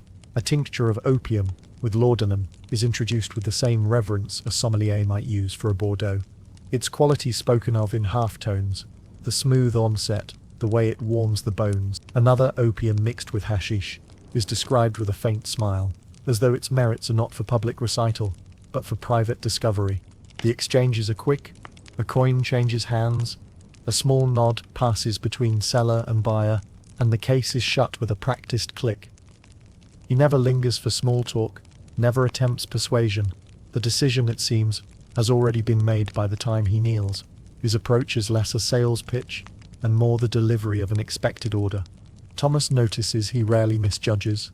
The doctor seems to know precisely who will buy before he even approaches, as if guided by some quiet ledger in his mind. Those he passes without pause do not call him back. Perhaps he understands that curiosity is not the same as readiness, and readiness in this place is rarely something you can be talked into. It is something you arrive with. Every so often he stops to repack the case, his long fingers arranging the bottles with the precision of a man who believes in order, even here. Then he straightens, the shadows shifting over his face, and moves on, his presence already fading into the next corner of the room. It occurs to Thomas that, in another life, the man might truly have been a doctor, though whether that life would have been more honest is difficult to say. Here he prescribes not for health, but for escape, and in this room the difference seems largely academic. The warmth, once a quiet blessing creeping gently through his chest and shoulders, now pools in Thomas's body with the weight of wet sand. It does not sit politely, it presses, settling into the hollows behind his knees, the crook of his elbows, the curve of his neck against the pillow. It is not unpleasant exactly, but it leaves him acutely aware of just how far away the idea of swift movement has drifted. He tries, idly, to raise the pipe for another draw, but the motion feels disconnected, as though the arm in question is on loan from some unskilled puppeteer. The fingers curl, but the wrist hesitates. Somewhere between intention and action, the signal takes a leisurely detour, stopping perhaps for tea before arriving. He cannot be certain if the pause is in his mind or in his muscles. Both seem to be conspiring in the same slow rebellion. Around him, other patrons lie in similar states of suspended motion. The man on the nearest bunk is turned partly toward him, one arm hanging limply over the side, fingertips brushing the matting in a position that looks neither comfortable nor likely to change any time soon. His breathing is so shallow that Thomas finds himself holding his own breath for a moment, waiting to see if the man's chest will rise again. It does, eventually with the faintest lift, like a sail catching the barest whisper of wind. Across the aisle, another figure attempts what appears to be a modest shift in position. Just the adjustment of a hip or shoulder, but it unfolds in slow motion. A leg moves, then stops. A hand drags itself a few inches along the pillow, pauses for reflection, then completes its journey with all the urgency of a sundial's shadow. By the time the rearrangement is complete, it's unclear whether it was worth the effort or merely a passing experiment in mobility. Thomas feels a peculiar sense of kinship in this collective slowness, as if everyone here has quietly agreed to live by a different clock. The outside world, its footsteps, its clanging carts, its unreasonably fast conversations, belongs to a different species. Here the tempo is dictated by something thicker than time, something more like melting wax, each second stretching, bending and folding in on itself, until the shape of it no longer matters. Even his thoughts begin to mimic this pace. They arrive in fragments, drifting lazily into view, and circling for a while before dissolving into the haze. He starts to wonder whether he had eaten earlier in the day, then decides the question is too ambitious to pursue. The matter of what time it is. Another passing curiosity receives similar treatment. The pipe rests now where the boy left it. A silent invitation Thomas has no immediate inclination to accept. His arm, still slightly raised from his earlier attempt, seems quite content to remain in mid-neglect. The elbow at an angle that would be awkward if it weren't so utterly irrelevant to his current state. Somewhere nearby, a lamp wick is adjusted. The faint titch of the chimney turning in its socket drifting into his awareness like a small boat on a wide, still river. It strikes him, with a faint flicker of amusement, that if a fire were to break out here, the evacuation would resemble a very polite migration of tortoises. Not panicked, not hurried, just a communal understanding that eventually one must move.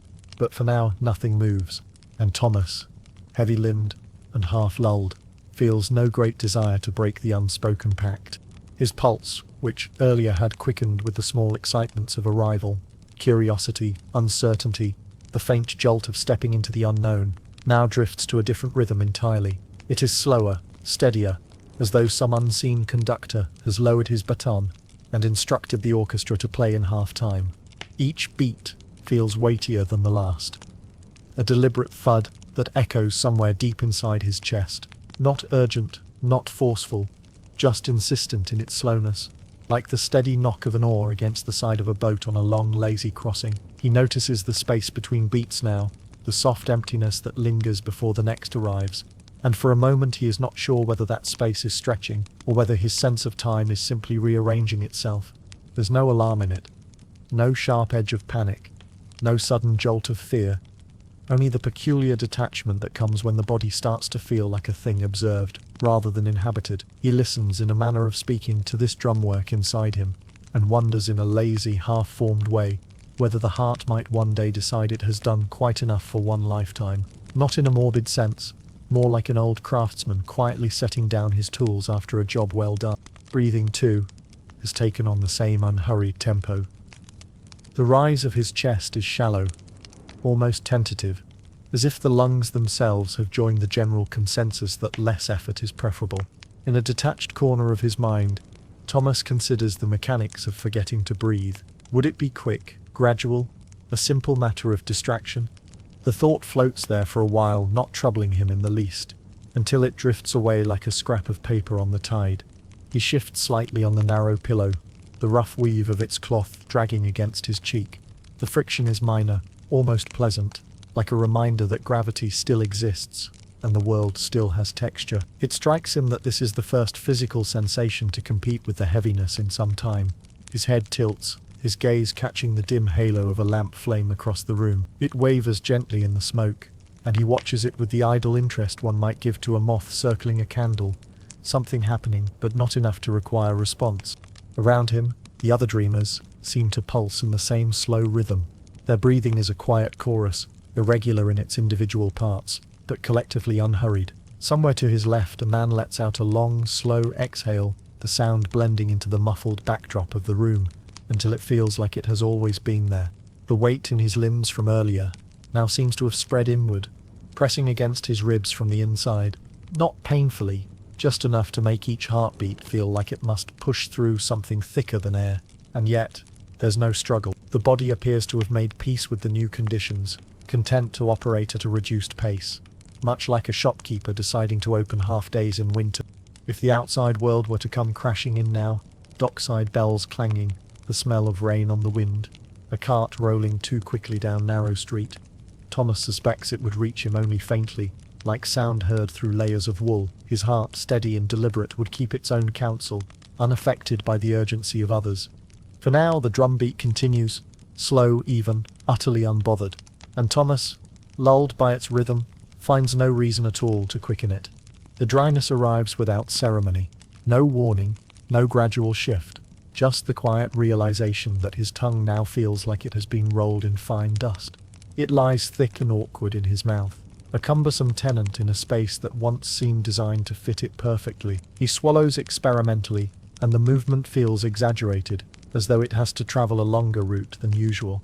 It is not an urgent thirst, not the kind that drives a man to gulp from a well in summer.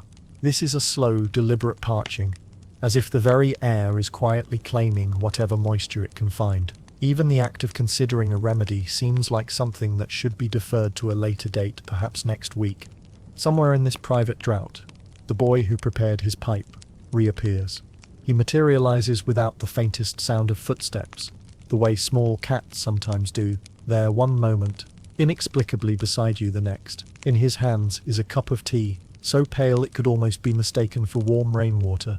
The surface trembles faintly, the liquid shifting in slow ripples as the boy kneels. Thomas accepts the cup without a word, his fingers curling around it in a half-hearted grip. The porcelain feels faintly warm, but not warm enough to be comforting. He brings it to his lips and tastes something so mild it barely qualifies as flavor. There's the ghost of leaves in it, tea that has been persuaded to exist only in theory. And beneath that, a faint metallic tang, as though the water has passed too long through old pipes. The taste lingers, not offensively but persistently, like an acquaintance who will not quite leave the room. Still, he drinks. There's nothing else pressing to do, and the act itself is a form of occupation. In a world that has shrunk to the narrow width of his mat and the shallow depth of his breathing, lifting the cup, tilting it and swallowing feels almost like a full morning's work. The boy watches him without expression, as if gauging whether the tea has achieved its modest aim.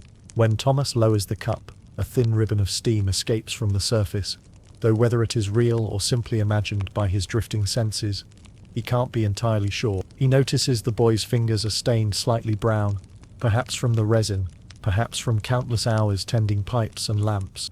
He swallows again. It does little to ease the dryness, but the sensation of liquid moving through him is strangely reassuring. His throat, though scratchy, loosens a fraction. The tea's tepidness seems fitting. Anything hotter might demand a sharper reaction, and reactions have become an endangered species in this room. Setting the cup down beside him, he becomes aware of the faint ring of condensation it leaves on the lacquered tray. The circle is perfect, unhurried, and he stares at it longer than necessary. Perhaps, he thinks vaguely, someone will come along later and wipe it away. Or perhaps it will remain there until the wood itself absorbs it, and the memory of this particular sip will disappear along with it. The boy takes the cup back without ceremony, disappearing again into the soft murk of the den. Thomas swallows once more, testing the dryness, finding it has retreated only slightly. Still, he feels no real dissatisfaction. In here, partial relief is enough. Complete satisfaction would be too loud a thing, too energetic for the half-lit pace of this place. And so he lies back, the rough pillow beneath his cheek, the taste of faint metal and ghost leaf still on his tongue, content to let the dryness settle in beside him, a companion for the rest of the night. They arrive without warning, small, precise images surfacing in the dimness, as if some hidden archivist in his head has decided to open a drawer he hasn't touched in years. First, the glint of sunlight on a canal in his boyhood. The water then had been a murky green, carrying the faint smell of silt and rope tar, but in his mind now it shines with improbable clarity, each ripple reflecting the sun in a dozen tiny shards. He remembers leaning over the edge, a flat stone in his hand, and seeing his own face bent in the water, only to watch it break apart the moment he let the stone drop. The sound of the splash is exact, down to the hollow echo against the wharf walls. Then comes the sound of his mother's voice, calling him in for supper.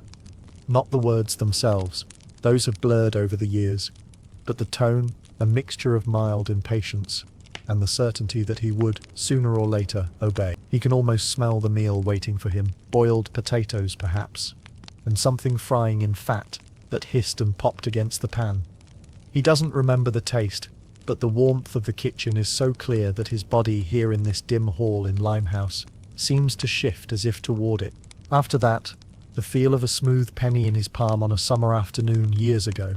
The coin had been worn from another's hand, its edges rounded from years of use. He remembers rolling it between his fingers, testing its weight, considering what sort of sweet it might buy. The memory is tactile above all else. He can almost feel the worn grooves under his skin even now, as if he has smuggled the coin into the present.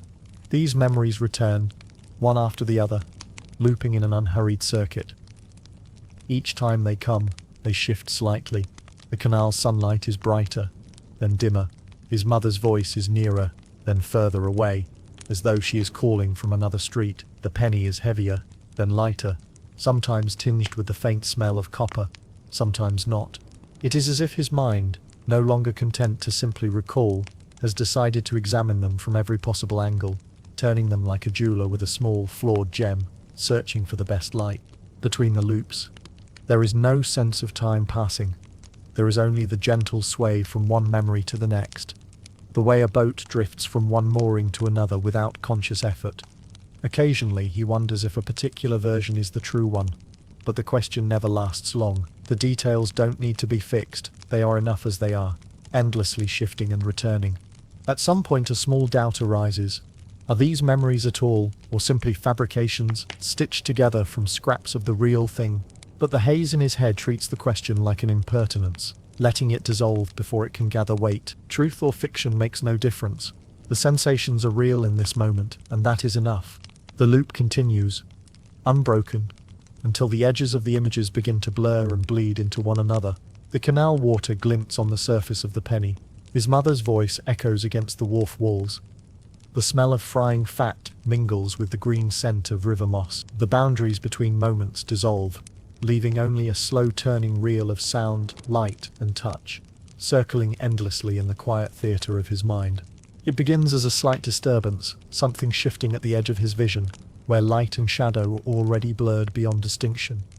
At first Thomas thinks it might be the lazy drift of smoke, curling and thickening as it meets the cooler air near the floor. But no, the movement is too deliberate, too slow, like a thought forming in a part of the mind that prefers to stay hidden. He turns his head, the effort oddly taxing, as if the air has thickened between him and the far wall. Nothing greets him there, only the soft lamplight pooling in uneven circles on the matting, and the slow rise and fall of sleeping forms. No figure, no intruder, just the hush of the den. And yet, the feeling does not vanish. It slides down his spine, in a thin, cold trickle, pooling somewhere low in his stomach. It is not a sharp fear, not the jolt one feels in a dark alley at night, but rather the quiet, creeping sort, a fear that takes its time, settling in as if it intends to stay. The warmth that had wrapped around him moments ago recedes just slightly, enough for him to notice its absence. The image, whatever it is, lingers in the corner of his mind. He doesn't quite see it, yet he knows its shape, low, crouched, with a stillness too complete to be harmless. It waits there, patient, as though it knows he cannot hold his eyes open forever. The thought arrives unbidden. Perhaps it is not outside him at all, but already woven into his thoughts, the way a stubborn thread runs through a piece of cloth, no matter where you cut it. From somewhere to his left a woman mutters in her sleep. The words are soft, blurred at the edges by the slow tide of her breathing. Thomas cannot tell if they're in English or in some other tongue entirely, but their rhythm is unsettling, like a lullaby sung in a key just slightly wrong. The sound startles him, and he feels the small, absurd pulse of embarrassment that comes when one is caught flinching at nothing. He glances toward her. She has not moved. Her lips are still, her eyes closed. Perhaps he imagined it, or perhaps the words were meant for someone far away in her own mind. He tells himself it doesn't matter, and yet, the cold thread of unease tugs a little tighter. The den offers no rescue. Its walls seem closer now, the air thicker. The soft shuffle of someone adjusting on their mat sounds like it's coming from a great distance. while the faint drip of water in the far corner feels uncomfortably near. Each drop a sharp tap against his thoughts. He wonders, distantly, if this is part of the opium's gift or its curse. He closes his eyes for a moment, willing the image in his mind to dissolve. But in the darkness behind his eyelids, it sharpens instead, the crouched shadow leaning just enough to suggest it has noticed him. There is no malice in it, but there is interest, and that is somehow worse. When he opens his eyes again, the den is as it was, soft lamps, slow breathing, drifting smoke. The fear, however, has settled in with the same quiet determination as the warmth before it, becoming just another thread in the fabric of his thoughts, not loud enough to drive him from the room, but too present to ignore. He knows it will be waiting for him when his eyes close again. It arrives not as a revelation, but as a quiet rearrangement of the furniture in his mind, subtle enough that he doesn't notice the moment it happens. One thought folds into another, smoothing over its sharp corners, until the shape of the truth is no longer what it was. Somewhere between waking and dream, Thomas finds himself certain, absolutely certain, that his debts are gone. Not reduced, not merely delayed, but erased entirely, swept away by some invisible hand that asks nothing in return. The landlord's collector, that broad-shouldered man with the blunt finger and the brown coat, is no longer climbing his stairs. In fact, Thomas is quite sure the man never existed at all, except perhaps as a vague character from a half-forgotten story. The pawnbroker's sneer is gone too, wiped clean from the memory of his face, which now seems kind, almost fatherly. In this softened version of things, the pawnbroker would have given Thomas a little extra for his mother's brooch, pressing the coins into his hand with a sympathetic nod, telling him to take care of himself, as though they were old friends. Even the hunger, real, sharp and unpleasant, not long ago, has been rewritten into something gentler. It is not an ache now, but a kind of lightness, as though his stomach has finally learned to be content with very little. He drifts in the memory of meals he never actually had. Roasted chicken with crisp skin, thick slices of bread warm from the oven, and the comfort of eating slowly by a fire without needing to watch the door. This new reality is so convincing, so carefully threaded together, that he doesn't think to test it. Why would he? It fits too well, and it asks for nothing except his belief. He smiles faintly at the thought, just enough to lift one corner of his mouth. It is the kind of smile that doesn't expect to be noticed by anyone else. The room around him fades further. The lamplight seems warmer now, as if it too approves of this new arrangement of facts. The murmur of voices has softened into the indistinct hum of people who have nothing to argue about. Even the air smells kinder, less bitter smoke, more of something sweet, like the ghost of flowers pressed in an old book. This, he thinks, is what the man in the tavern meant by forgetting. Not the blunt obliteration of memory, but the replacing of one truth with a softer, more accommodating version. It is not that you no longer know what was troubling you. It's that you no longer care enough to hold on to it. The worry slips away like a coin into another man's pocket, and you find yourself almost grateful it's gone. Somewhere in the back of his mind, the smallest part of him stirs. The part that still remembers the damp chill of the room above the cobbler's shop, the unpaid rent, the threadbare blanket. But the stirring is brief, smothered quickly under the weight of this new comfort. It is easier, far easier, to believe the debt has been settled than to wonder how it might yet be paid. And so he allows it to settle over him completely, like a blanket pulled up to the chin on a cold night. The truth can wait. For now, in this narrow bunk in a room full of drifting strangers, he is a man unburdened, a man who owes nothing to anyone. It is, of course, a lie, but in this place, lies have a way of feeling more hospitable than the truth. And Thomas, for the moment, is content to be their guest. They have been there all along, though Thomas can't recall the moment they arrived. Two men in heavy dockside coats, the kind that smell permanently of brine and old rope, lean in the shadowed stretch of wall near the stairwell. The dim light catches on the wet seams of their sleeves, outlining them in a way that makes them appear part of the building fixtures as immovable as the beams overhead. Their conversation is low and deliberate, their words occasionally lost beneath the hum of the room. Every so often, one speaks and the other makes a sound that could be a laugh, though it lacks the rise of true amusement. The talk is not hurried. It has the rhythm of men with no particular place to be, yet whose waiting serves a purpose. Thomas notices the tilt of the nearer man's head, a small movement, no more than the lift of a chin toward him. The second man follows the gesture, his eyes narrowing slightly as they find their mark. It is not a glare, not even overtly hostile, but a kind of private calculation. The look measures him in quiet increments, the quality of his coat, the wear of his boots, the weight of the pocket where his coins might be.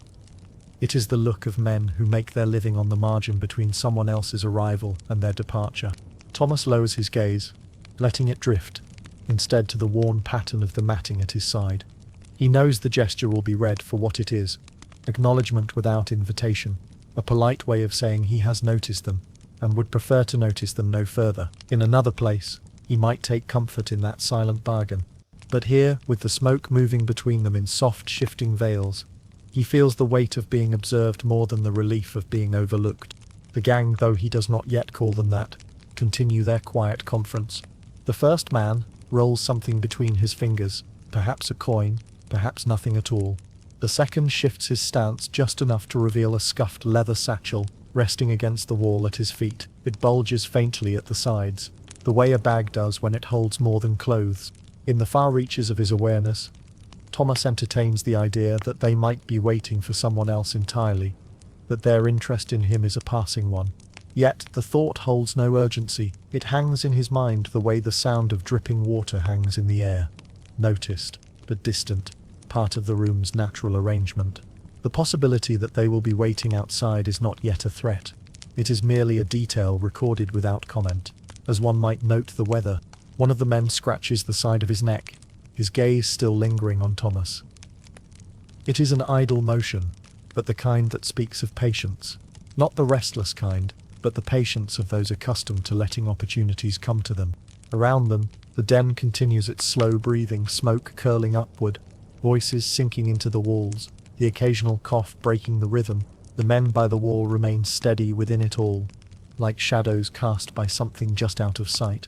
Thomas, sinking deeper into the matting, understands without words that he has been placed in a category. Whether it is mark or prospect hardly matters at the moment. The smoke, obliging as always, makes it easier not to decide which. It happens without fanfare, so quietly that Thomas almost convinces himself he is imagining it. Near the centre of the room, the doctor from earlier, tall, narrow-faced, moving with the deliberate care of someone who has never needed to hurry, kneels beside a man sprawled on his side. The man's eyes are closed, his breathing slow and deep, lips parted slightly as though he is mid-sentence in a dream he has no intention of finishing. The doctor lowers his small wooden case to the floor with the same tenderness one might give to setting down a sleeping infant. He opens it with a soft click of brass, revealing rows of neatly arranged bottles and packets, their labels curling with age. From this angle, Thomas can just make out the faint smell of camphor and something sharper, metallic, perhaps the ghost of laudanum. With a motion so smooth it could have been rehearsed 100 times, the man's thin fingers reach for the sleeper's hand. They rest there for a moment, almost companionable, as if checking for a pulse. Then, in a single fluid turn, he works a ring from the man's finger. It glints briefly in the lamplight, gold perhaps, or brass polished by years of wear, before vanishing into the folds of the doctor's coat pocket. The movement is unhurried, unashamed. It does not carry the furtive tension of theft, but the placid inevitability of a transaction already agreed upon. Thomas wonders, absurdly, if they discussed this beforehand. I'll take the ring, and in return you'll have another pipe. The pipe comes next, of course. From the case, the doctor produces a fresh clay bowl, already loaded with a dark bead of softened opium. He fits it into the bamboo stem with the same precision a jeweler might use, setting a gem. The sleeper stirs faintly as the mouthpiece brushes his lips, but he does not wake. Instead, he draws in a slow breath, the smoke slipping into him like water seeping into dry earth. A sigh follows, a sound almost of relief though edged with something heavier, something that feels like surrender. The doctor stays just long enough to ensure the man's grip on the pipe is steady, then closes his case with another soft click. The ring remains gone. The pipe remains in place. Balance of a sort is restored. Around them, not a soul reacts. No sidelong glances. No murmured disapproval. In this room, the exchange of goods, voluntary or otherwise, appears no more remarkable than the lighting of a lamp.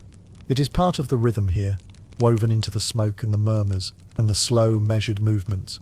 Thomas realizes, with a kind of detached curiosity, But this is the first time he has witnessed such a thing without the usual markers of wrongdoing.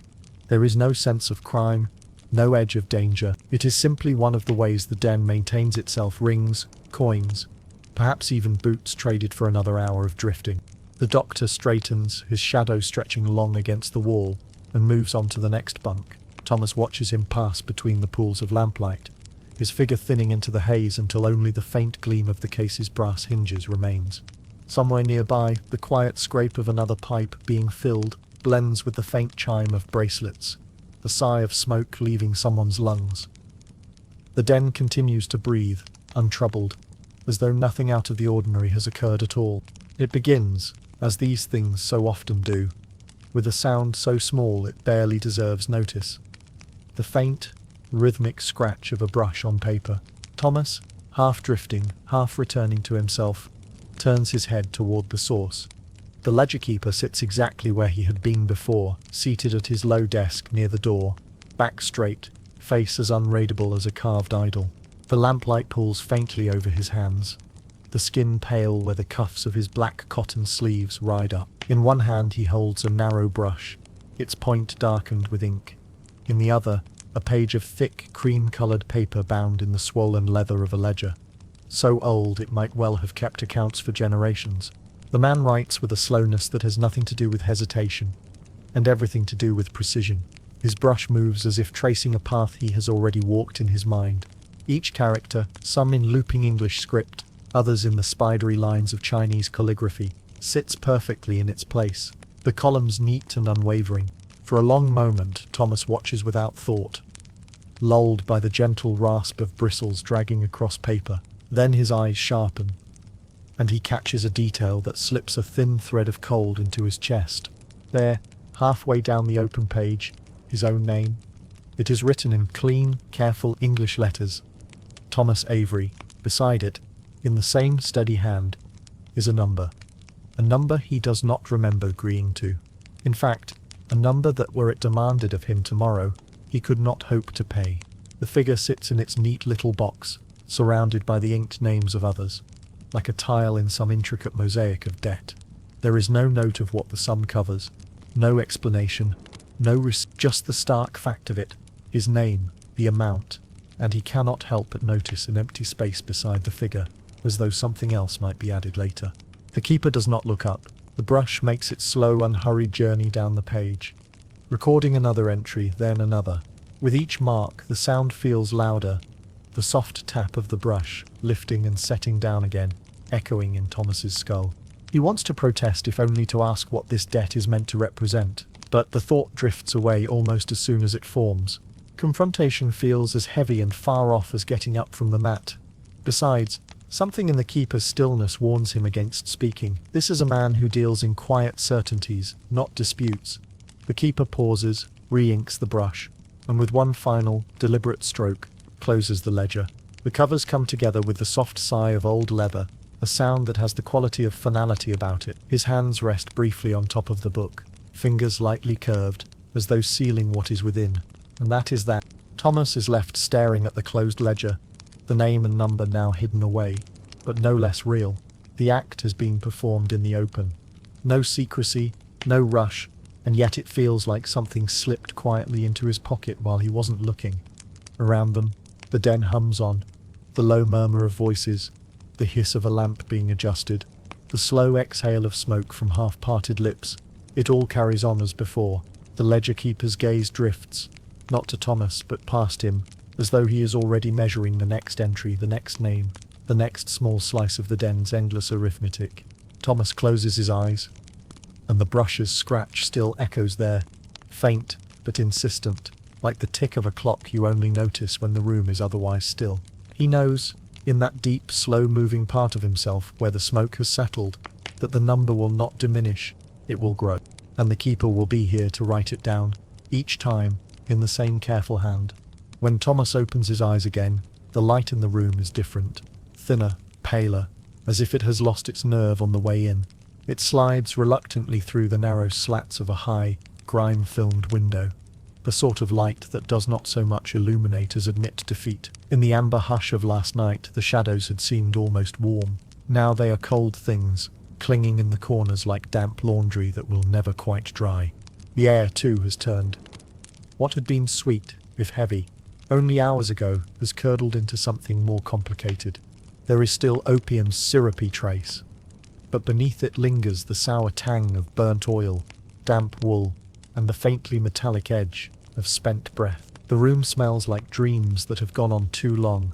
Overhead, the smoke has abandoned its graceful drift. It hangs instead in a reluctant sheet just under the beams, flattened as if pressed there by the weight of the morning itself. It will not go willingly. It will cling to the wood, to the walls, to the hair and clothes of everyone here, following them out into the streets like a calling card. Around Thomas, the dreamers of the night have become the debris of the morning. Bodies lie slack on their bunks, mouths slightly open, eyes half-lidded or rolled back into some private place. A few still grip their pipes loosely, as though holding them with a last connection to whatever they had been chasing in the small hours. The mats beneath them are creased and damp in patches, the thin pillows bearing the faint dark ovals where heads have rested too long. The boy from the night before moves among them without ceremony. His bare feet make no sound on the worn matting, though once Thomas hears the faint clink of porcelain as he gathers empty teacups. He steps over outstretched legs without looking down, his small frame weaving between bunks like smoke through rafters. Every now and then he pauses, tilting his head toward a sleeping patron as if checking for breath, though his face remains unreadable. The lamps, too, have changed character. Where once their low flames had made the room honeyed and forgiving, now they sputter fitfully, their chimneys smudged with soot. A few have gone out entirely, their brass bases still faintly warm to the touch. The half-light they cast exaggerates the lines in the faces around Thomas, the deep creases at the corners of mouths, the smudged shadows under eyes, the strange grey cast that clings to the skin of those who have been here too many nights in a row. Thomas shifts on his mat. The fabric feels rougher this morning, the fibres prickling through his coat sleeve. His mouth is dry, and the faint taste of metal lingers on his tongue from the pale tea. The warmth that had wrapped him so completely in the night has slipped away, leaving only the clammy residue of sweat that has cooled against his skin. He sits up slowly, his movements cautious, not because he is afraid of waking anyone, but because the air here has the texture of something that might crack if handled too quickly. The sound of the city beyond the walls, a distant cartwheel, a vendor calling to no one in particular, filters in faintly, reminders that life outside has not waited for this room to stir.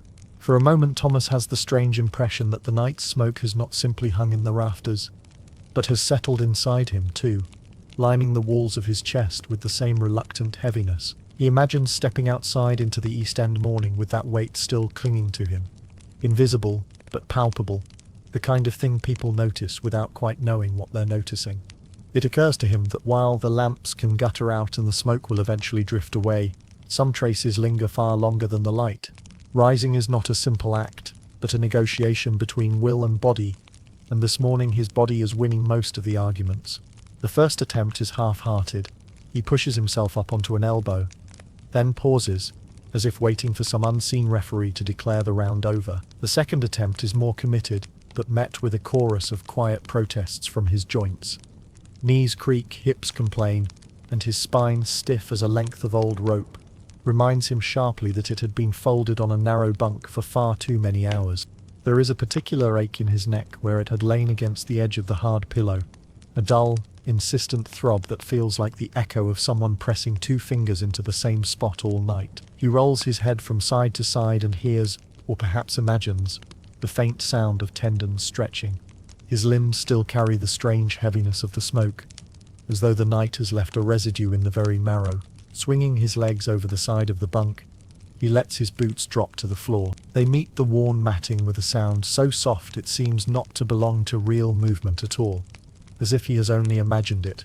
Even this small shift leaves him briefly winded, his breath shallow and uneven. The floor does not quite behave as it should. When he tries to stand, it tilts away from him, or perhaps it's his own vision that slides off to one side.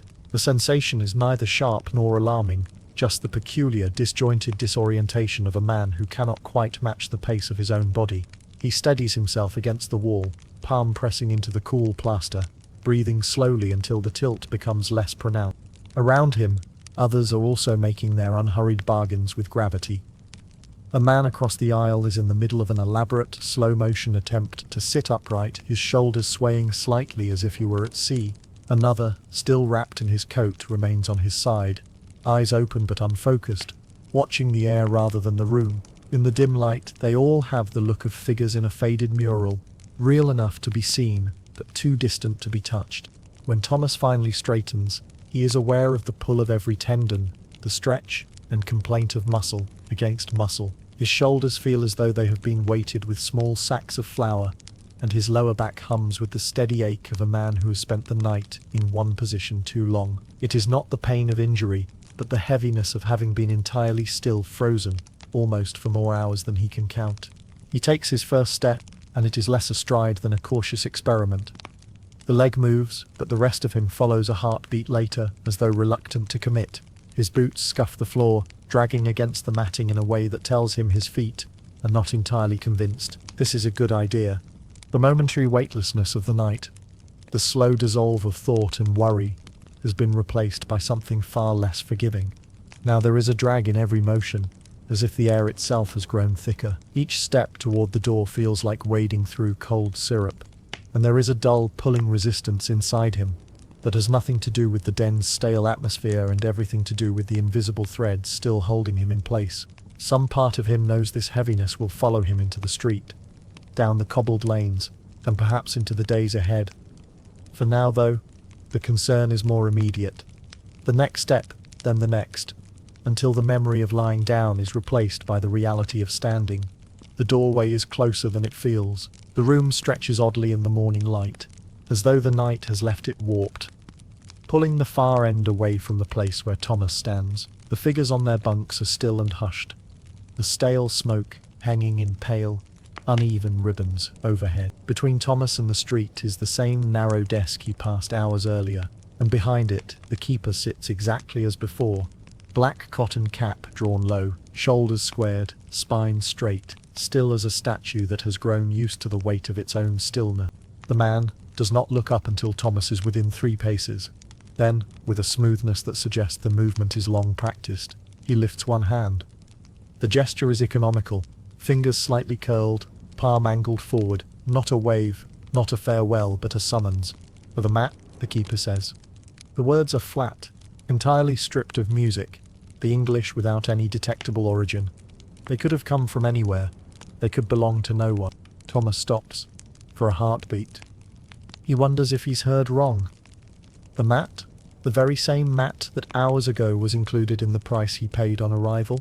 His brow furrows, the faintest resistance showing in the lines around his eyes. He begins, but doesn't finish. There is something in the keeper's gaze that makes words feel wasteful. It is not hostility nor even impatience, but a certain inevitability, as though this part of the morning is as fixed as the sun coming up. The hand remains raised. Not high, not threatening, just present, steady, like a door that will not open until the correct key is produced. Thomas feels for his pocket, the familiar grit of coins against his fingertips. The sound they make as he draws them out is sharp in the quiet, each metallic chime bouncing softly off the tea-coloured walls. He counts them with deliberate care. 1, 2, 3. The coins are dull from use, the ridges worn smooth under countless other palms. They feel oddly heavy for their size, as though the small pile in his hand might tilt him back toward the bunk if he let it. When he places them in the keeper's outstretched palm, they make a muted clink, a sound that seems to mark the end of the night more decisively than the morning light ever could. The man does not close his hand immediately, but lets the coins rest there for a moment, the way a fisherman might weigh a small catch before dropping it in his basket. Only then does he lower his hand to the desk, sweep the coins into a shallow drawer, and reach for the ledger. The brush is ready, the inkstone already damp. His fingers hold the brush lightly, yet with the same authority as a man wielding a signature on a contract. With 3 small strokes and a flick, he makes a mark in the narrow column beside Thomas's name. The characters are precise, miniature things, perhaps numbers, perhaps words, but they are closed to interpretation. The keeper does not glance up again. The act is complete. Thomas has been erased from the room in all ways but the memory he will carry. The ledger shuts with a faint thud, the sound absorbed into the stale air. Thomas stands for a moment longer than necessary. The man is already elsewhere in his thoughts, the desk already waiting for the next transaction. It occurs to Thomas that if he came back tomorrow, or next week, the keeper would sit in the same place, under the same cap, with the same slow, patient hand ready to rise. The door is just behind him now. He turns toward it, feeling the coins he no longer has as a kind of phantom weight in his palm. The door closes behind Thomas with a dull wooden thump, and at once the world outside rushes in, not just into his ears but into his very skin. The air is different here. Gone is the dense, perfumed haze of the den. Instead, the morning carries a damp, salt-tinged bite, a reminder that the river lies only a short walk away. The fog of night has lifted into a thin morning mist, the kind that softens outlines but lets the light through in pale, silvery sheets. Narrow Street is already awake, bustling with a rhythm that has no patience for men who've been lying still all night. Costermongers are the first to announce themselves. Their voices carry over the cobbles, sharp and practiced, clipped to a cadence that makes prices sound like orders. 4 a penny, fresh this morn. One man sings his call almost tunefully, but the notes end abruptly, chopped off by the scrape of his cartwheel over a rut. Another simply bellows, the kind of voice that can slice through the din of a dockside crowd without raising its pitch. The smell of fish hits Thomas at once, sharp and unkind, a mingling of brine, scales, and something faintly metallic that seems to coat the inside of his nose. His stomach, having subsisted on weak tea for hours, tightens in protest. He swallows as if that might convince his body to behave. It doesn't. To his left, a barrow creaks under the weight of ice-packed herring, their silver skins catching the thin light in fractured flashes. A boy with sleeves rolled to his elbows tosses handfuls of crushed ice over them with the same casual rhythm a gardener might use to scatter seed. The ice makes a brittle, tinkling sound as it falls, melting into pale rivulets that run off the cart and into the gutter. A few steps further, a woman in a dark shawl leans over a table where eels are laid out in loose spirals, slick and faintly iridescent. They gleam like coiled ropes left on a dock, their bodies shifting slightly as if some part of them is still considering life. She argues with the vendor in a low, steady voice, her words obscured by the market's general swell, but the movement of her hands, a tap on the table, a shake of the head, makes the disagreement clear. The market smells are layered, fish at the forefront, but also coal smoke from a brazier where another vendor roasts chestnuts, the bitter tang of early morning gin from a man leaning on a doorway, the faint sweetness of bruised apples stacked in a crate. Somewhere close, a horse stamps its hoof against the cobbles, sending up the warm, sour scent of hay mixed with manure. It is all too much at once. Inside the den, the air had moved like a slow tide, curling and uncurling in lazy intervals. Here, everything seems to happen at once, and at double speed. A cart rattles past, so close the wooden wheel nicks the hem of Thomas's coat. A girl in a faded dress darts between stalls, her basket bumping his hip before she disappears into the crowd. Somewhere, a fishmonger's cleaver comes down on a chopping block with a crack that startles him into taking half a step back. The light is different too, cleaner though not entirely kind.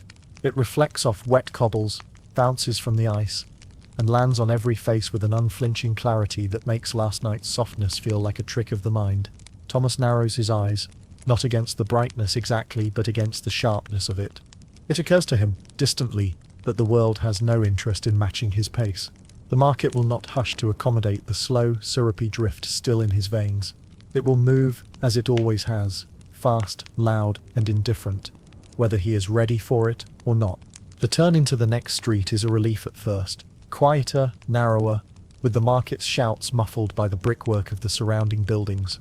The cobblestones here are darker, still slick with the dampness of dawn, and they give back the faintest distorted reflection of the world above. A cart rattles toward him, drawn by a grey horse whose breath plumes in short bursts. The driver, a man with a red scarf wound high about his throat, guides it expertly between the rows of posts that keep the barrows from spilling into the road. Thomas moves to step aside, only to find someone else already doing the same, a tall figure in a dark uniform. The constable's helmet catches the light first, a polished black dome rising above the mist. His stance is at once casual and immovable, the easy authority of someone who knows his place in the street and expects others to make way. The brass buttons of his tunic are dulled from weather, but still catch the occasional glint, and his gloved hand rests loosely on the head of his truncheon. as if it were no more than a walking stick. For a moment their eyes meet. The look is not sharp, not openly suspicious, at least not in the way of an outright challenge, but there's a pause in it, a brief, almost imperceptible hesitation before the constable lets his gaze slide away. In that pause lies the unspoken something about Thomas does not quite belong to the morning. It is not his clothes. Plenty of men wear the same fraying coat, the same boots, dulled from rain. It is not his face. There's nothing remarkable enough about it to draw attention. No, it is something else entirely, something less visible, but Thomas suspects, equally readable. The night clings to him, not as smoke or scent, but as a weight in his posture, a slackness in his gaze, a faint lag in the way he moves. And there it is, that flicker of recognition. Not the recognition of a man, but of a type. The constable has seen others step blinking into daylight with the same looseness in their joints, the same slight tremor when the morning air hits the lungs. He knows the look of someone who has spent the night in a place respectable men pretend not to know about. The cart rolls between them, its wheels clattering on the cobbles, and the horses' flanks block their view of one another for a moment. When the animal passes, the constable is still looking, just for a fraction too long, long enough that Thomas feels the warmth creep up the back of his neck. It is not an accusation, but neither is it indifference. It is a mark in some unspoken ledger, the sort that is kept in the mind rather than on paper. Thomas lowers his head, eyes on the uneven stones.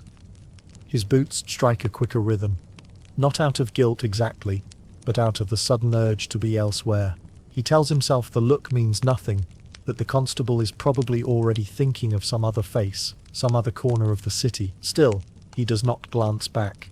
Behind him, the morning goes on, as it always does, the clink of a shop shutters being drawn up, the slap of a fishmonger's knife on wood, the distant call of gulls tracing the river's edge. But in Thomas's mind, the constable's eyes linger, fixed in place like a lamp left burning in an empty room.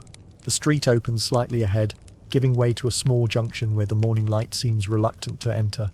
There, between the uneven facades of two warehouses, is a narrow slit of an alley, so narrow it might be missed entirely if not for the faint shimmer of damp bricks catching what little sun filters through the haze. From that shadowed mouth, the air exhales a scent. It is subtle at first, almost swallowed by the more obvious odours of the street, the brine of fishmongers' stalls, the tang of coal smoke drifting from a nearby chimney, the faint ammonia from a horse's recent passing. But beneath those, curled like a hidden note in a chord, is something sweeter, sweet, yes, but not clean. Sweet with the weight of something burned, something resinous, something that clings stubbornly to the back of the throat even as the mind tries to pretend it isn't there. Thomas slows without thinking. The heel of his boot catches slightly between two cobblestones, a small reminder that he has stopped walking. He stands as if to inspect the alley for some practical reason, perhaps to gauge whether it leads anywhere useful. But his eyes are not on the ground. Beyond the first stretch of shadow, the alley makes a slight turn. The bricks there are darker, older, and hung with washing lines that sag under the weight of yesterday's damp. Somewhere beyond that bend, he does not need to see it to know, there will be a door with peeling red paint, and above it a lantern whose paper sides breathe in and out with the wind. He can almost hear the faint creak of its frame, the slow sway that makes the light inside dance on the walls like a thing alive. The thought comes quickly, almost kindly, just one more pipe. Not the long drift of the night before, just a few quiet moments to round off the morning, to soften the light, to blur the hard angles of the world, until the noise of narrow street no longer feels quite so sharp. It is not an argument, not even a plan, just a suggestion made by some part of himself that speaks in the same slow, measured tone as the den's keeper, or the boy with the spirit lamp. His mouth is dry again. He swallows, and the movement seems to draw the scent deeper into his lungs. The sweetness blooms there, carried not by memory, but by something more immediate, as though the alley itself is speaking to him. He shifts his weight, the sole of his boot rasping lightly against the stone. The constable's lingering gaze flashes unbidden into his mind. Not as a warning exactly, but as an image too out of place to ignore. He imagines being seen stepping into that alley, his back receding into shadow. The thought leaves a sour taste that cuts through the sweetness, just enough to make him glance away. With a small, almost embarrassed shake of his head, he resumes walking. The first few paces feel heavy, as if the street is reluctant to let him go. Yet as he moves farther from the alley, the scent thins, drawn back into its hiding place, until it is indistinguishable from the rest of Limehouse's morning air. Still, he does not look over his shoulder. Some things are best left behind without confirmation of what they truly were, or whether they are still watching you go. By the time Thomas reaches the narrow street where he lodges, the morning has sharpened from its earlier mist into a pale, almost metallic daylight, the kind that makes every chipped brick and rusted hinge seem newly important. His boots scuff along the uneven stones, as if they too would rather stop moving. The building squats in its usual state of quiet neglect, 3 stories of soot-darkened brick with windows that look more like missing teeth than panes of glass. The front door, which usually sticks before it opens, is mercifully ajar. He slips inside, into the familiar dimness of the stairwell, where the air smells of boiled cabbage and coal dust. Each step upward is heavier than the last, as though the wood is testing his resolve to get home. When he turns the corner onto his landing, he finds the way barred, not by furniture or accident, but by a man leaning against his own door. The landlord's collector is not a tall man, but he carries himself with the easy authority of someone who has never had to hurry in his life. His coat is worn but serviceable, buttoned all the way despite the mildness of the day. In one hand, a small ring of keys dangles, the metal catching what light manages to sneak into the hallway. The sound is faint, but deliberate, the kind of idle movement meant to draw attention without words. "Rest of the rent?" the man asks, his tone a plain statement rather than a question. Thomas swallows, feeling the dry scrape of his throat from the morning still lingering. He mutters something about, later in the week, how work has been slow, how he just needs a few more days. The collector listens without so much as a nod, his eyes on Thomas's face in that steady, unsympathetic way that makes even a half-truth feel foolish. There is a pause, long enough for Thomas to think briefly, absurdly, that perhaps the man will relent, but then the collector shifts his weight, the wood under his boots creaking. "Key stays with me till then," he says, sliding the ring into his pocket with a motion so smooth it feels rehearsed. The absence of the key is immediate, though it had never been in Thomas's hand. Something in his chest tightens. Not quite anger, not quite surprise, but a slow awareness of how quickly a door can become a wall. He looks at the latch, the scuffed wood around it, the familiar marks left by his own careless handling over months past. Now, that same door feels like it belongs to someone else entirely. The collector straightens, the faint jingle of the keys muffled, now by his coat. "Best not to make me come looking for you," he adds, his voice neither threatening nor kind, just the voice of a man noting the weather. Without waiting for a reply, he steps away, boots quiet on the worn boards, and disappears down the stairs. Thomas stands in the hallway for a moment, listening to the sound of his own breath. From somewhere below, a kettle whistles faintly, then stops. A door opens and shuts. Life in the building continues as though nothing has changed, though for Thomas, the absence of a small brass key has altered the size of the world entirely. The weight of the night before still clings to him, making the thought of finding coins feel like dragging a net through mud. He leans a shoulder against the wall, eyes closing for just a second, not from sleepiness, but from the steady pull of something that feels a great deal like defeat. By midday, Thomas's feet have taken him without much consultation back toward the narrow stretch of street where the pawnbroker keeps his trade. The sky has the flat, featureless quality of worn tin, and the air tastes faintly of soot. His overcoat, once a barrier against both weather and judgment, is now folded neatly under his arm.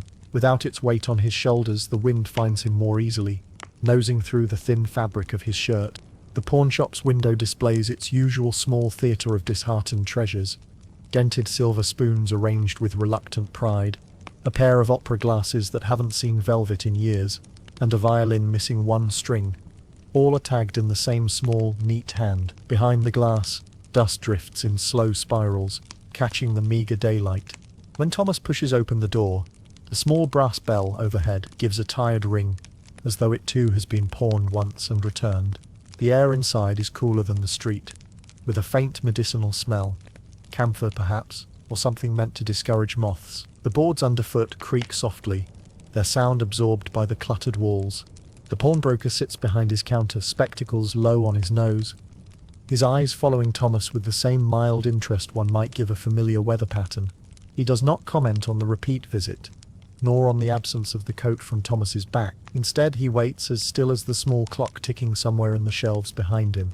Thomas sets the coat down on the counter, smoothing it once with his palm. The fabric feels thinner now than when he bought it. Threadbare at the cuffs, a small fray near one buttonhole.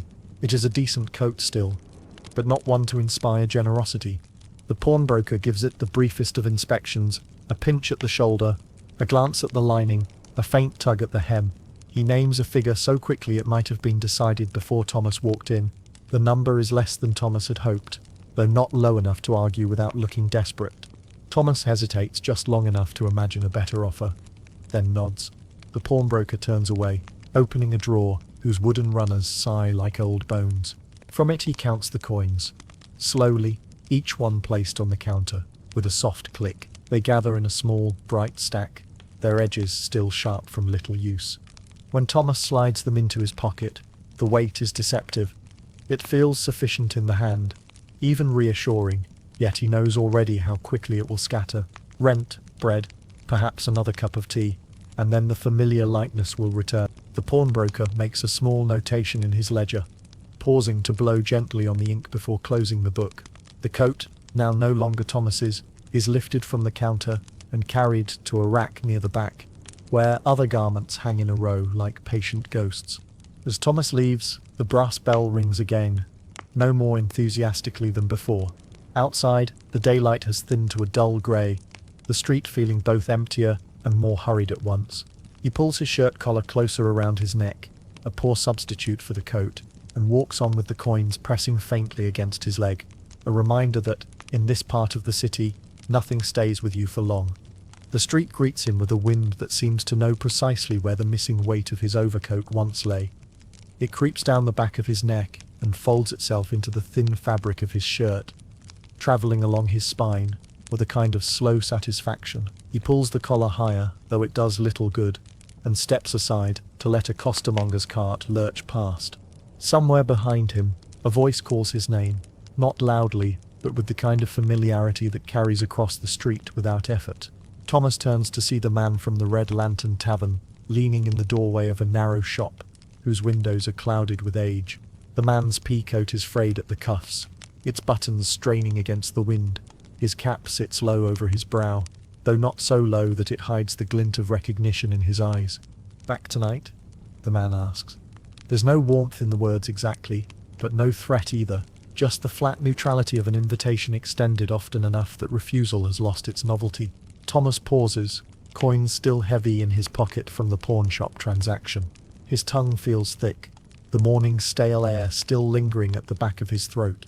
He considers saying no, considers explaining that the night before has left his bones hollow and his mind unsettled. But the thought of offering reasons seems suddenly too complicated.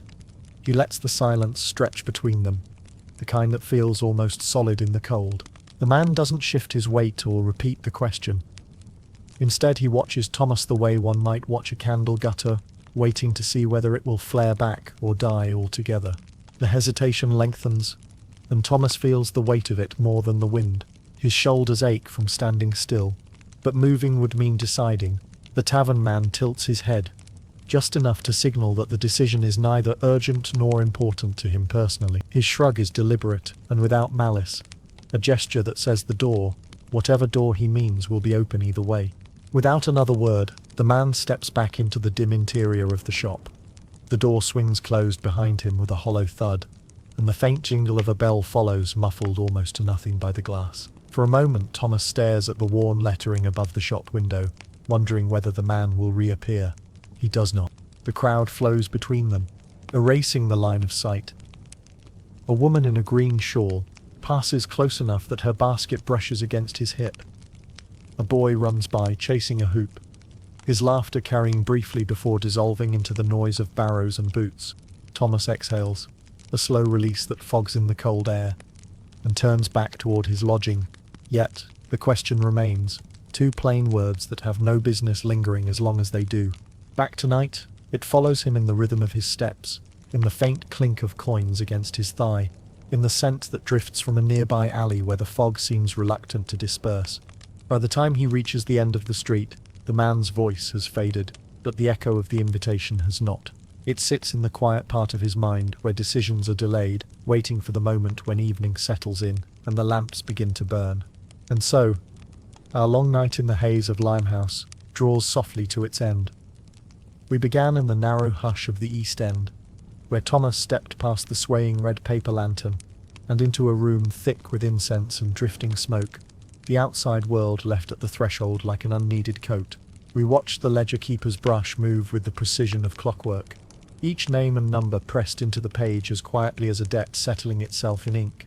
We lingered by the spirit lamp with the boy whose hands worked in steady silence, needle dipping, resin softening, gold dark bead turning in the heat, until the first curl of smoke found Thomas's lips and lungs. We felt the tide of warmth creep through him, watched the corners of the room blur and sway, and drifted beside him as time loosened its grip, moments spilling slow and wide like molasses in a shallow dish. We met the den's other occupants, the gentleman dissolving into his crumpled finery, the silent woman mapping invisible geographies with her fingertips, and the doctor with his quiet case of bottles and promises. We traced the slow descent of Thomas's body into heaviness, the limbs weighted like sodden cloth, the heartbeat thick and deliberate, the mouth parched despite the pale, metallic tea. We followed his mind's wanderings, looped memories of sunlight and supper calls, flickers of fear in the corners of vision, and the soft-spoken lie that debts had vanished, carried off by some unseen benefactor. We watched as the social currents of the room shifted. The assessing gaze of dockside men, the quiet removal of a ring in exchange for another loaded pipe, the keeper's hand marking figures in the ledger that Thomas would never recall agreeing to. Morning came thin and grey, the smoke turned sour, and the warmth that had wrapped the night was gone. We moved with him through the ache of rising. The coins demanded once more at the door, the market's clamour pressing too hard against ears not ready for daylight. We felt the constable's lingering glance, the sudden pull of temptation from a side alley's scent, and the weight of unchanged debts waiting at his lodgings. We stood beside him at the pawnshop counter, watched the overcoat disappear for less than it was worth, and heard the invitation from the tavern doorway, two plain words that followed him long after their speaker had gone. And now, with Thomas back in the wind of Narrow Street, the night lingers in his bones. The door is behind him, but the haze still curls faintly in the folds of thought. Patient and without hurry, he may resist it tonight, or he may not. The den will wait, it always does.